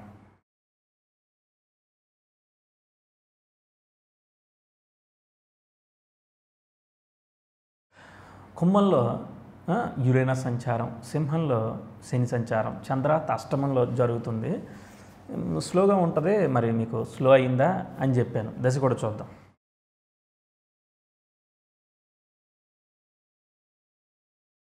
రాహు యోగిస్తున్నాడు కాబట్టి ఆ కేతు అనేవాడు అక్కడ మీకు స్లోగా ఉండాలి, అదంతా కూడా చెప్పానన్నమాట. నాకు ఏమన్నారు తెలుసా వాళ్ళు, అసలు రోజు వచ్చేదానికన్నా ఎప్పుడు వచ్చేదానికన్నా 2-3 టైమ్స్ ఎక్కువ వచ్చాయి మా దగ్గర డబ్బులు, సూపర్ అని చెప్పి సిగ్నిఫై చేశారు. అదే ఇలా స్క్వేర్ జరుగుతున్నప్పుడు ఇలా రాకూడదే అని నేను చెప్పాను అనమాట. సరే దీని సంగతి చూద్దాం, ఇది మన లెక్కకి టాలీ అవ్వట్లేదు. ఇలాంటి చార్టు నేను ఇలా 2-3 సిచ్యువేషన్లలో వేరే చార్ట్స్ చూశాను. వాళ్ళకి ఏమైందనంటే 0 నుంచి బెంజ్ లెవెల్కి వెళ్ళిపోయారనమాట. ఇలా బ్యాడ్ ఆస్పెక్ట్ జరుగుతున్న టైంలోనే.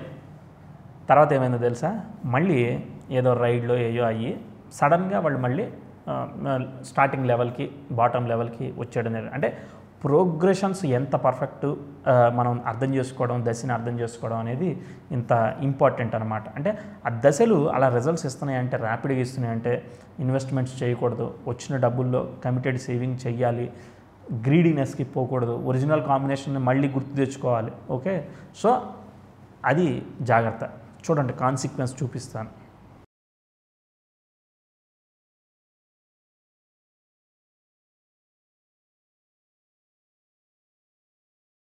2012లో ప్రోగ్రెసివ్ 10th హౌస్ స్క్వేర్ మళ్ళీ నెటల్ సాటర్న్ జరుగుతూ యురేనస్ మీద నుంచి వెళ్తుంది. సాటర్న్ ఏంటి, లైఫ్లో లెసన్ అనేది ఇస్తాడు, ఇవ్వాలిగా. చూద్దాం.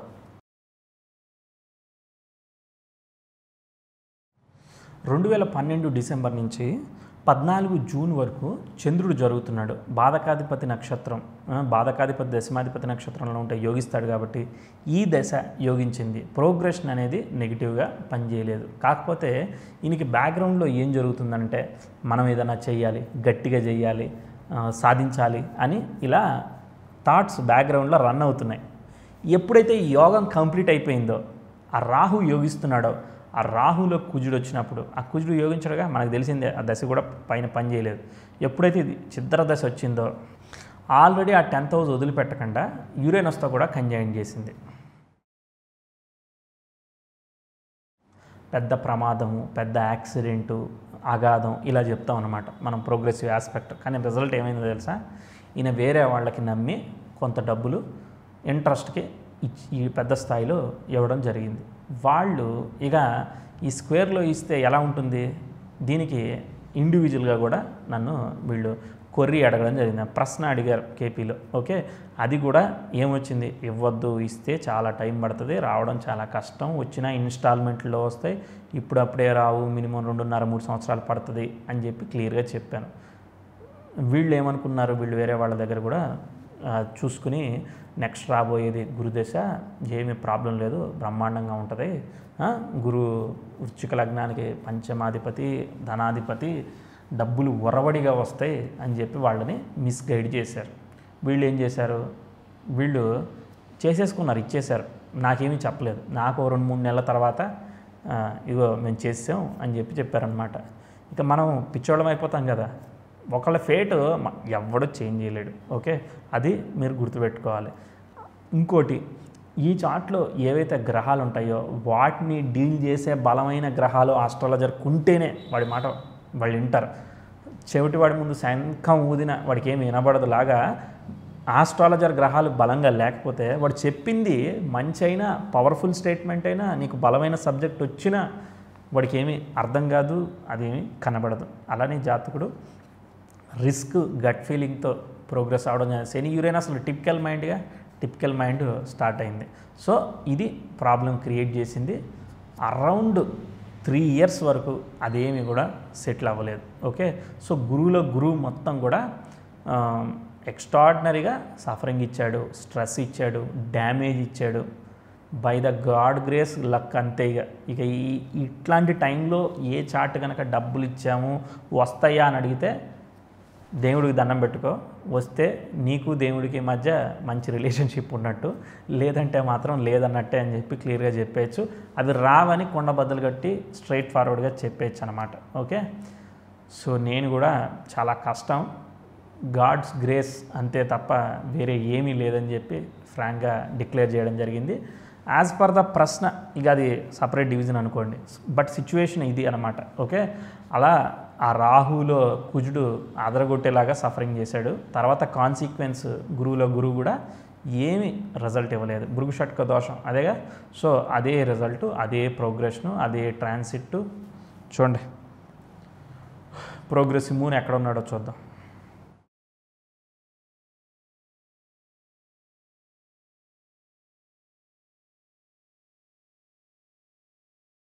అంటే అంతకుముందు చేసిన అప్పులు తీర్చుకోవడం, వడ్డీలు కట్టుకోవడం, చిట్టీస్ మేనేజ్ చేయడం ఇలాంటివే జరుగుతూ ఉంటాయి తప్ప పెద్దగా చేంజ్ ఏమీ జరగదు. ఎందుకంటే అంటిల్ ప్రోగ్రెసివ్ ఆస్పెక్ట్ ఏదైనా రావాలి, ఏమొస్తుందో చూద్దాం.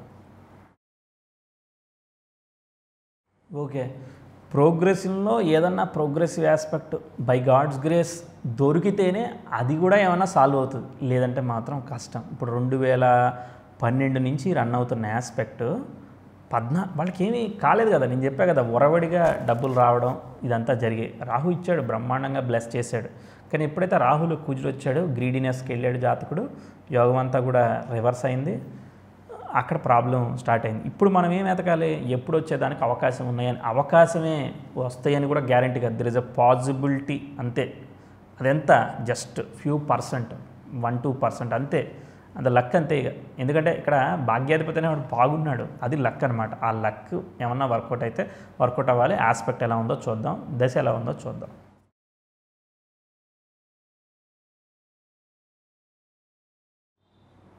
ప్రోగ్రెసివ్ సన్ అనేవాడు నెటల్ సాట్రాన్ని కంజైన్ చేసిన మెర్క్యూరీతో సెక్స్టైల్లో ముందుకెళ్ళాడు. సాట్రాన్ సెక్స్టైల్ మెర్క్యూరీ అంటే స్ట్రాటజిక్, అంటే ఇక్కడ స్ట్రాటజీలు ఏమీ ప్లే చేసేది ఉంటుంది. జస్ట్ ఇచ్చిన వాడితో ఏదైనా కాంప్రమైజో ఏదన్నా మాట్లాడుకోవాలి, బ్యాలెన్స్ అవ్వాలి. అంతకాత ఎంత ఇవ్వు, ఇంతకాత ఎంత ఇవ్వు అని చెప్పి మాట్లాడుకోవడం అంతే. ఓకే, తర్వాత ఈ కుజరాహులు గురురాహులు ఏంటిది, లిటిగేషన్స్, కోర్టు కేసులు ఇలాంటివి కూడా చేసేదానికి ప్రమాదం ఉంటుంది. సో కాబట్టి అట్లాంటి వాటిలో ఇన్వాల్వ్ అయితే, ఇలాంటి టైంలో కనుక ఇన్వాల్వ్ అయితే వీళ్ళు లాస్ అయ్యేదానికి అవకాశం ఉంటుంది తప్ప బెనిఫిట్ అయ్యేదానికి అవకాశం ఉండదు. సో అలాంటివి కూడా మనం అర్థం చేసుకోవచ్చు. ఇలాంటి టైంలో మనం వివాదాలకు వెళ్తే మనకు బెనిఫిటా కాదా. కాబట్టి సామరస్యంగా, అంటే మొళ్ళ దాని మీద చెంగేసాం, జాగ్రత్తగా తీసుకోవాలి తప్ప ఆధారం లేకుండా ఇస్తే, అసలు మామూలుగా బేసిక్గా ఆలోచించండి, ఆధారం లేకుండా డబ్బులు ఇస్తే వస్తాయా, రావంతే. ఓకే, గ్రీడీనెస్కి వెళ్ళి ఇంత ఇంటెలిజెన్స్, ఇంత తెలివితేటలు ఉండి కూడా దట్ ఈజ్ కాల్డ్ ఫేట్ అంతే. దాన్ని ఎవడో చేంజ్ చేయలేడు. ఓకే, రియలైజ్ అవ్వాలి, ఎవరికి వాడు రియలైజ్ అవ్వాలంతే. ఇప్పుడు ఆస్పెక్ట్ ఏం దొరికింది, ప్రోగ్రెసివ్ అసెండెంట్ నెటల్ మూన్ని కంజైన్ చేసింది, మెర్క్యూరీతో ట్రైన్ అయింది, వాగ్వివాదం అంటే మంచి సామరస్యంగా మాట్లాడుతూ జాగ్రత్తగా హ్యాండిల్ చేసే ఆస్పెక్ట్. శని బుధుల్లో రవి ఇన్వాల్వ్ అయ్యాడు, అంటే మంచి అనలిటికల్గా ఎలా చేస్తే బాగుంటుందనే ఆలోచన ఇలాంటిదంతా థాట్ వచ్చింది. ఎప్పటికి 3 ఏళ్ల తర్వాత, 3 ఏళ్లకు కానీ ఒక నార్మల్ స్టేజ్కి రాదనేది అర్థమైపోయింది. రియల్ టైం సిచ్యువేషన్కి చెప్పేస్తా, ఓపెన్ చేస్తాను. వీళ్ళు డబ్బులు ఇచ్చారు, కొంత ఎక్స్పెక్ట్ చేశారు. ఓకే, ఎక్కువ పర్సంటేజ్ ఆఫ్ ఇంట్రెస్ట్ రేటు ఏదో ఎక్స్పెక్ట్ చేశారు నాకు తెలిసినంతవరకు. ఎందుకంటే ఎవరు ఏది పూర్తిగా చెప్పరుగా, సాట్రన్ ఇన్వాల్వ్మెంట్ పూర్తిగా ఏ విషయం చెప్పరు, మనమే ఊహించాలి. సో వాళ్ళు ఎక్స్పెక్ట్ చేశారు, వాళ్ళు ఇస్తామని కూడా మధ్యలో ఆఫర్ చేశారు. ఏంటి, వితౌట్ ఇంట్రెస్ట్ అసలు మీకు ఇచ్చేస్తాం అని ఆఫర్ చేశారనమాట. వాళ్ళు అలా మేము ఇంత కష్టపడి ఇంత రిస్క్ చేసి ఇస్తే మీరు ఇంట్రెస్ట్ లేకుండా ఎలా ఇస్తారని చెప్పి వీళ్ళు డినై చేశారు. అంత బ్యాడ్ ఆస్పెక్ట్లో ఇచ్చిన తర్వాత మళ్ళీ ఆఫర్ వస్తే ఎవరన్నా డినై చేస్తే మళ్ళీ ఇస్తారా, దేవుడి దయ అంతే. తర్వాత మళ్ళీ ఏం చేశారు, మళ్ళీ వీళ్ళకి ఛాన్స్ వచ్చింది. ఏంటిది, ఇన్స్టాల్మెంట్లో ఇవ్వడం అనేది ఛాన్స్ వచ్చింది. ఇప్పుడు వీళ్ళు 2017 తర్వాత 18 అప్పుడు అలా కన్విన్స్ అయ్యి ప్రోగ్రెస్ అయ్యారు. ఎందుకంటే అంతకాలం నుంచి వెయిట్ చేస్తే మనకున్న అగ్రెసివ్నెస్ అంతా తగ్గిపోద్ది, డబ్బులు వస్తే చాలన్న సిచ్యువేషన్కి వస్తాం కదా. అలా కాంప్రమైజ్ అయ్యి కొంత సెటిల్మెంటు జరిగి డబ్బులు మ్యాక్సిమం అమౌంట్ వీళ్ళు తీసుకోవడం జరిగింది. లక్ కాక ఇంకేంటిది, అంత రిస్కీ ఆస్పెక్ట్లో డబ్బులు ఇచ్చే వెనక్కి వచ్చాయంటే మిరాకిలే. ఓకే, 2017 జూలై నుంచి ప్రోగ్రెసివ్ అసెండెంట్ ట్రైన్ అవుతుంది కాబట్టి ఆ ప్రోగ్రెసివ్ మూన్ ఏదన్నా ఫేవరబుల్గా వచ్చినప్పుడు పని అయిపోద్ది. ప్రోగ్రెసివ్ మూన్ కూడా 18 జనవరి ఫిబ్రవరికి నెటల్ జూపిటర్తో సెక్స్టైల్ ఇస్తుంది కాబట్టి బాగానే ఉంది. సో కాబట్టి ప్రోగ్రెసివ్ మూన్ ఫేవరబుల్గా ఉంది కాబట్టి అవన్నీ వర్కౌట్ అయ్యేదానికి అవకాశం ఉంది.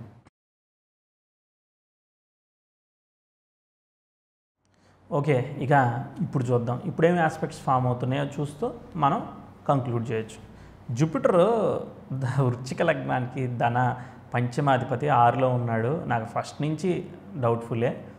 డౌట్ఫుల్ రిజల్టే ఇస్తున్నాడు. ఇక సెకండ్ పార్ట్ డివైడ్ చేయాలి, 8 ఏళ్ళు చూసుకోవాలి. ఇప్పుడు ఆస్పెక్ట్స్ ఏం ఫామ్ అవుతున్నాయి, లక్కీగా ఇవి ఆస్పెక్ట్స్ ఫామ్ అయ్యాయి. అప్పుడు భుక్తులు చూద్దాం.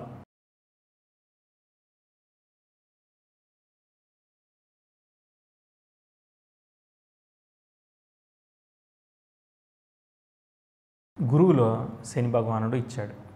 శని తన దశమ దృష్టితో గురువుని చూస్తున్నాడు, అష్టమ భావంలో ఉన్నాడు. తర్వాత ధనభావంలో ఉన్న చంద్రుడిని చూస్తున్నాడు.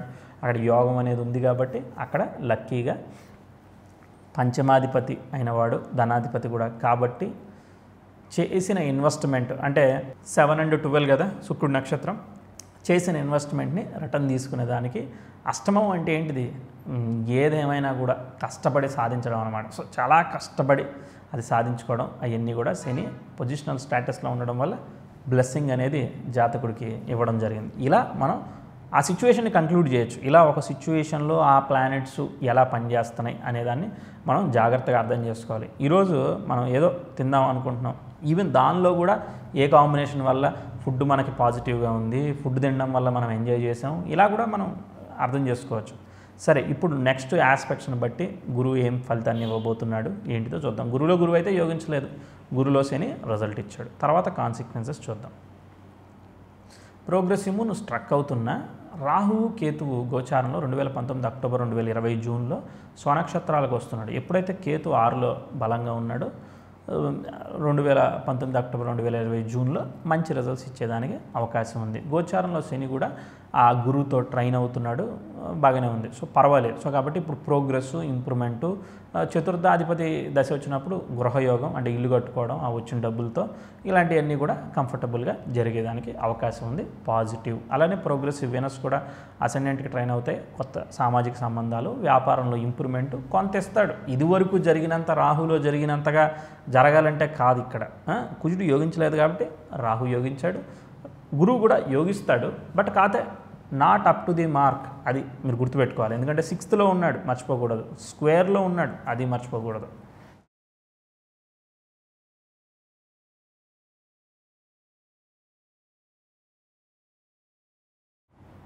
రెండు 2021 వరకు చార్టు బాగానే వెళ్ళింది. మకరంలో శని వచ్చేంతవరకు ప్రాబ్లం ఏమీ లేదు చార్ట్లో. మకరంలో ఎప్పుడైతే 2021 జూన్ జూలై తర్వాత శని సంచారం జరుగుతుందో ఈ స్క్వేర్లో అబ్బాయికి మనం ఏం చెప్పాం, ఆయనకి ఆ కుజ దశలో ఎడ్యుకేషను మకరంలో శని వచ్చినప్పుడు ప్రాబ్లం వచ్చింది. మళ్ళీ మకరంలో శని వచ్చాడు, మళ్ళీ మకరంలో శని వచ్చాడంటే మళ్ళీ సాడే సాతి అనుకోండి, మళ్ళీ శని వచ్చినప్పుడు ప్రాబ్లం అనమాట. ఏంటిది, ప్రోగ్రెసివ్ వీనస్ మార్స్ని కంజైన్ చేసి జూపిటర్తో స్క్వేర్లో ఇన్వాల్వ్ అవుతుందంటే మళ్ళీ గ్రీడీనెస్లోకి వెళ్ళేదానికి అవకాశం ఉంది. ఆల్రెడీ ఒకసారి జరిగింది కదా ఇంత పెద్దది, ఇక ఆల్రెడీ ఇలాంటి దానిలోకి వెళ్ళకూడదని ఒక నిర్ణయానికి వచ్చాడు జాతకుడు. గుడ్ ఆస్పెక్ట్ జరుగుతుంది కాబట్టి ఒకవేళ కనుక అక్కడ ఏదైనా రిస్క్ చేసినా చాలా జాగ్రత్తగా ఉండాలి. అలానే మదర్ హెల్త్ జాగ్రత్తగా ఉండాలి, అలానే కుటుంబ విషయాల్లో జాగ్రత్తగా ఉండాలి. ఇదంతా కూడా మనం ఇక్కడ మకరంలో జరిగే శని ట్రాన్సిట్ మొత్తం చెప్పుకోవాలి. అంటే బిజినెస్ ఎక్స్పాన్షన్స్ చేయకూడదు, గమ్మున ఉండాలి, జాగ్రత్తగా ఉండాలి. అనేదర్ 2.5 years కదా మామూలుగా. సో కాబట్టి అక్కడ జాగ్రత్తగా ఉండాలి.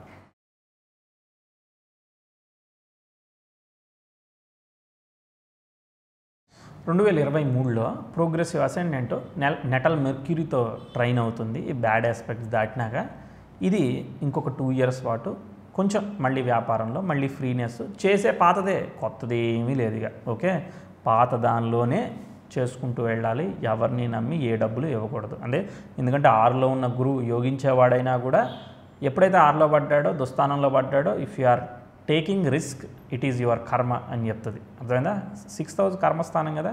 సో కాబట్టి వెంటాడి వేధిస్తుంది. సో కాబట్టి బీ కాన్షియస్, డెసిషన్స్ తీసుకోకుండా జాగ్రత్తగా చేస్తున్న వాటిలోనే గ్రాడ్యువల్గా రిస్క్ అంటే ఎలా అంటే ఎస్టిమేటెడ్ రిస్క్తో, ఎస్టిమేటెడ్ ప్లాన్తో ముందుకెళ్తూ వెళ్ళాలి. సర్వీసా, జాబా, బిజినెసా, వాటెవర్ ఏదైతే ఉంటే ఆ సిచ్యువేషన్లో ప్రోగ్రెసివ్గా స్లోగా వెళ్ళాలి. ఇన్వెస్ట్మెంట్స్ ఏమి పెద్దగా పెట్టుకోకూడదు. Ascendant train mercury new opportunities, progress, improvement చెప్తాడు అంతే. ఎందుకు ఇలా చెప్తున్నానంటే అప్రోచింగ్లో ఏదైనా ఒక 5 సంవత్సరాల్లో నెక్స్ట్ బాగుంది అని అంటే పరిగెట్టచ్చు.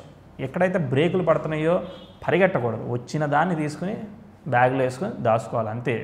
ఎప్పుడు కూడా దాచుకునే ప్రయత్నమే చేసుకోవాలి. ఓకే, ఇప్పుడు చూడండి, ప్రోగ్రెసివ్ మార్స్ అసెండెంట్కి స్క్వేర్ ఇవ్వబోతున్నాడు. ఇస్తే అలా ఆరోగ్యం వీటిలో కొంచెం ఇబ్బందులు ఇస్తూ ఉంటాడు. ఓకే, అందుకోసమే ఇన్ని మాటలు రకరకాలుగా చెప్తున్నా నేను.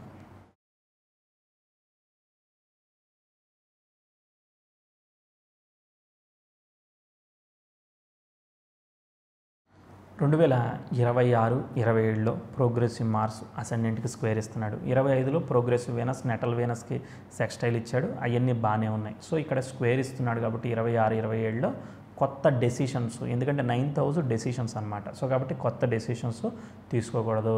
అసెండెంట్ స్క్వేర్ మార్స్ అని అంటే లాజికల్ థింకింగ్, బాధక స్థానం ఆరోగ్యం, వయసు ఎంత 50 సంవత్సరాలకి ఆరోగ్యమేగా. సో కాబట్టి జాగ్రత్తగా ఉండాలి. లంగ్స్, చెస్ట్ ఇన్ఫెక్షన్స్ జాగ్రత్తగా ఉండాలి. తర్వాత గురువు ఎక్కడ ఉన్నాడు? 6వ స్థానం, రోగస్థానంలో ఉన్నాడు. మళ్ళీ రోగం చెప్తున్నాడు. మళ్ళీ దశకి వెళ్దాం, భుక్తికి వెళ్దాం, దశాభుక్తి చూద్దాం.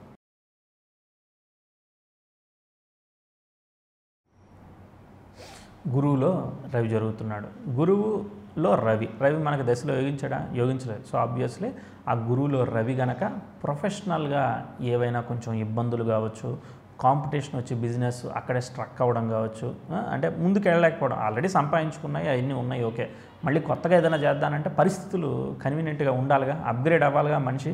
సో అక్కడ ఏదో సిచ్యువేషన్స్ అనేవి కొంత స్ట్రక్ అవుతున్నట్టు అర్థమైపోయింది. రిస్క్ ఏమీ చేయకూడదు. మల్టిపుల్ టైమ్స్ మనం వార్నింగ్ ఇవ్వాలి, సజెషన్ కాదు, వార్నింగే. ఆస్పెక్ట్ను బట్టి మనం మన మాటలో స్ట్రాంగ్నెస్ని బిల్డ్ చేయాలి. It's a warning.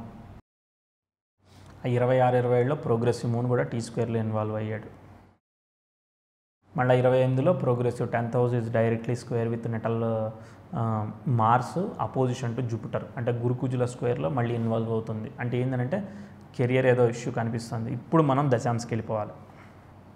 ఎప్పుడైనా వర్గ చార్ట్స్ రీడ్ చేసేటప్పుడు లహరి అయినాంశ చేంజ్ చేసుకోండి, ఓకే, ఎందుకంటే ఆ ప్లానటరీ పొజిషన్లన్నీ మారిపోతూ ఉంటాయి. చూడండి, దశాంశలో కుంభలగ్నం అయ్యి చంద్రుడు అష్టమంలో ఉన్నాడు, గురువు లాభంలో ఉన్నాడు. గురువు దశ కొంతవరకు ఓకే. ఎప్పుడైతే గురువులో చంద్రుడు వస్తాడో దేర్ ఈజ్ అ ప్రాబ్లం అని చెప్తున్నాడు. మనం కూడా గురువులో చంద్రుడిలో అది యోగం ఉన్నా ఏమున్నా కూడా అది ప్రాబ్లం కింద చెప్పాం, ఓకే. ఎందుకనంటే ఆ సీక్వెన్స్ అనేది మనకి ఇక్కడ తేడా వచ్చింది ప్రోగ్రెషన్, అందుకే దశాంశకి వచ్చాను. దశాంశ కూడా మనకి డబల్ కన్ఫర్మేషన్ ఇస్తుందన్నమాట. ప్రొఫెషన్లో ఏదో సీరియస్గా ప్రాబ్లము క్రంచ్ ఇచ్చేదానికి అవకాశం ఉంది అనేది అర్థమైంది. ఆరోగ్యం కూడా జాగ్రత్తగా ఉండాలనేది చెప్తున్నాడు. ఇక్కడ వర్గ చార్ట్స్ తెలుసు కదా, షష్టాధిపతి అష్టమంలో ఉన్నాడు, విపరీత యోగం పట్టింది, అవి ఏమి చెప్పమాకండి, ఓకే. 6, 8, 12లో ఉంటే అవి నెగిటివ్ రిజల్ట్సే ఇచ్చేదానికి అవకాశం ఉంటుంది. కొన్నిసార్లు అలా మన ప్రోగ్రెషన్స్ టాలీ అయితే వాటిని వేరే గ్రహం చూస్తుంది, ఏదో చేస్తుందని చెప్పి మనం మన రిజల్ట్ని మార్చేయచ్చు. ఒకసారి వచ్చిందనంటే రూల్ని ఎలా కావాలంటే అలా మాడిఫై చేసేసుకుంటారు కదా. సో దాన్ని డబుల్ చెక్ చేసి కన్ఫర్మేషన్ చేసి చూసుకోవాలి, ఓకే. సో ఐడెంటిఫై చేసాను, ఓకే. ఇది మనం నెగిటివ్ పాయింట్గా ఐడెంటిఫై చేసాం. ఇక గురుదశ ఎక్స్పెక్టెడ్ రిజల్ట్ ఏమీ ఇవ్వట్లేదు, ఓకే. తర్వాత కుజుడు కూడా 9లో ఉన్నాడు, ఓకే ఇక అంతే, పెద్ద బాధక స్థానం కాబట్టి మీడియం. ఆ 28లో ప్రోగ్రెసివ్ మెర్క్యూరీ నెటల్ యురేనస్తో సెక్స్టైల్ ఇస్తుంది, అంటే కొత్త వాటిల్లో కొత్త అవకాశాలు వస్తాయి. ఆ హెల్త్ సంబంధించిన అష్టమాధిపతి కదా, హెల్త్ సంబంధించిన ప్రాబ్లమ్స్ నుంచి బయటకు వస్తాడు జాతకుడు. మళ్ళీ ముందుకెళ్ళి ముందు స్టెప్ తీసుకుంటాడు. ప్రోగ్రెస్ ఉంది, ఇంకా ప్రోగ్రెస్ ఉంది, ఎందుకంటే గురువు దశాంశలో లాభంలో ఉన్నాడు, ఇంకా ఏదో ఒకటి చేయగలుగుతాడు. కుజుడు కదా లగ్నం, ఆరాట పోరాటం ఎక్కువ చెయ్యాలనేది ఉంటుంది. సో డెఫినెట్లీ ఇస్తాడు.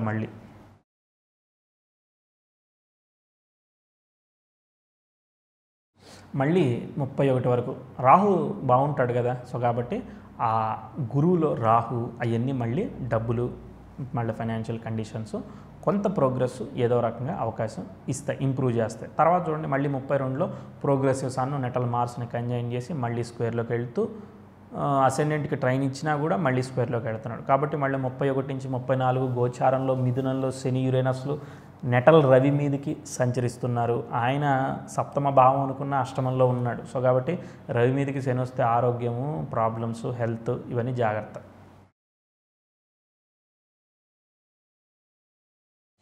మళ్ళీ అది రిలీవ్ అయితే ప్రోగ్రెసివ్ వీనస్ నెటల్ యురేనస్తో సెక్స్టైల్ ఇస్తుంది కాబట్టి మళ్ళీ పిల్లలు, కుటుంబం వీటన్నిటిలో కూడా మళ్ళీ పాజిటివ్గా మళ్ళీ ప్రోగ్రెస్ స్టెప్ అవన్నీ కూడా తీసుకుంటాయి. గురువు అయిపోయిన తర్వాత శని వచ్చాడు అనమాట. శని ఎక్కడి నుంచి స్టార్ట్ అయ్యో చూద్దాం.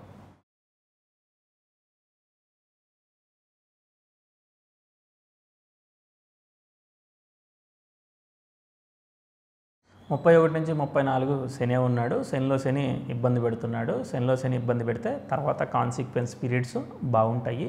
34 నుంచి 37 బాగుంది. వృశ్చిక లగ్నానికి శని పాపైన శని దశ యోగిస్తుంది అనుకుంటా. చూద్దాం.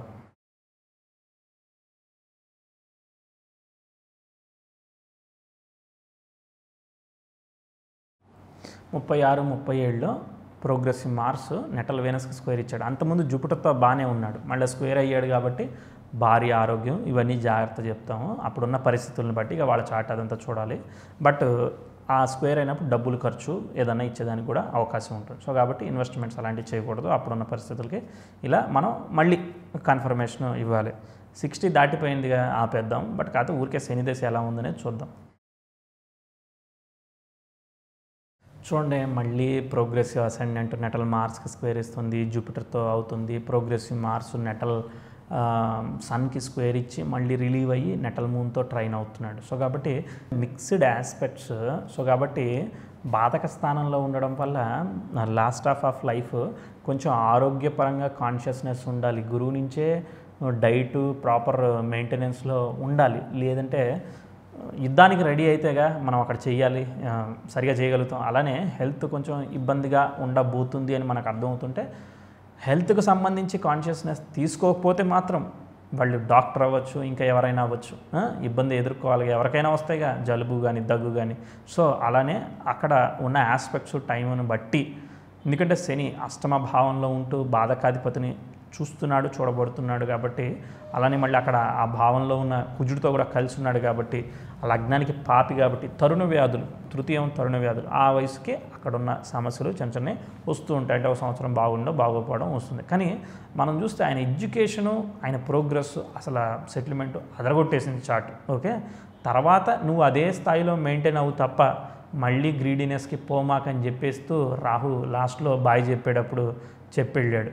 సో ఆయన మాట వినకుండా మనం ఏదైనా చేస్తే మాత్రం ఎక్స్పెక్టెడ్ రిజల్ట్ ఇవ్వడు. Okay, right. ఇది broad overview of the analysis. ఈ విధంగా మనం సిచ్యువేషన్ని, ఆ ఫ్లో ఆఫ్ ది గ్రాఫ్ని అనలైజ్ చేస్తూ వెళ్ళచ్చు. ఇక సిచ్యువేషన్ని బట్టి మనం దానికి తగ్గ వర్గ చార్ట్ని కావాలంటే రీడ్ చేసుకోవచ్చు. ఆ ఫ్రీక్వెన్సీ పైకి వెళ్ళింది, కిందికి వచ్చింది, ముందుకు వెళ్ళింది, గ్రోత్ ఉంది, గ్రోత్ లేదు, టర్నింగ్ పాయింట్. అంటే జాతకుడికి లగ్నాధిపతి భాగ్యస్థానంలో ఉండడం వల్ల ఫాదర్ సపోర్టు, అలానే ఎక్స్ట్రాడినరీ నాలెడ్జు, సబ్జెక్టు తనని నిలబెట్టి చాలా గొప్ప స్థాయికి తీసుకెళ్లేలాగా చేసింది. దానికి తోడు రాహు అనేవాడు లైఫ్లో మిస్ అయిన వాటన్నిటి సంబంధించి ఎక్స్ట్రాడినరీ రిజల్ట్. రాహు దశలో అదరగొట్టేశాడు అంతేగా. రాహు దశ మరుపులేని, అది ఇక మర్చిపోలేవు. అలాంటి గోల్డెన్ పీరియడ్ అనమాట అలాంటిది. ఏ రోజు చూసినా ప్రోగ్రెస్, ఏ రోజు చూసినా ఏది అనుకుంటే అది అనమాట. బేసిక్గా అన్ని సంవత్సరాలు ఏది అనుకుంటే అది అయిపోయినప్పుడు తర్వాత అవ్వట్లేదనుకో ఫ్రస్ట్రేషన్ వస్తూ ఉంటుంది. సో కాబట్టి దాన్ని బ్యాలెన్స్ చేయడానికే ఏదో ఒక మెడిటేషను ఏదో ఒకటి చెయ్యాలి, హెల్త్ కాన్షియస్నెస్ తీసుకోవాలి. రైట్, ఇది బ్రాడ్ ఓవర్వ్యూ ఆఫ్ హారోస్కోప్. ఇలానే ఇంకొక 2-3 హారోస్కోపులు మించి నేను చెప్పలేనేమో అనుకుంటున్నా, బోర్ కొట్టేస్తుందేమో నాకు కానీ మీకు కానీ. ఇక డైరెక్ట్గా ఏ సిచ్యువేషన్ తగ్గట్టు అది చూద్దాం. ఒక సిచ్యువేషన్, ఒక ప్రిడిక్షన్ చెప్తున్నానంటే ఒక పాజిటివ్ సైడ్ ఎలా ఉంటుందో దానికి నెగిటివ్ సైడ్ ఉంటుంది.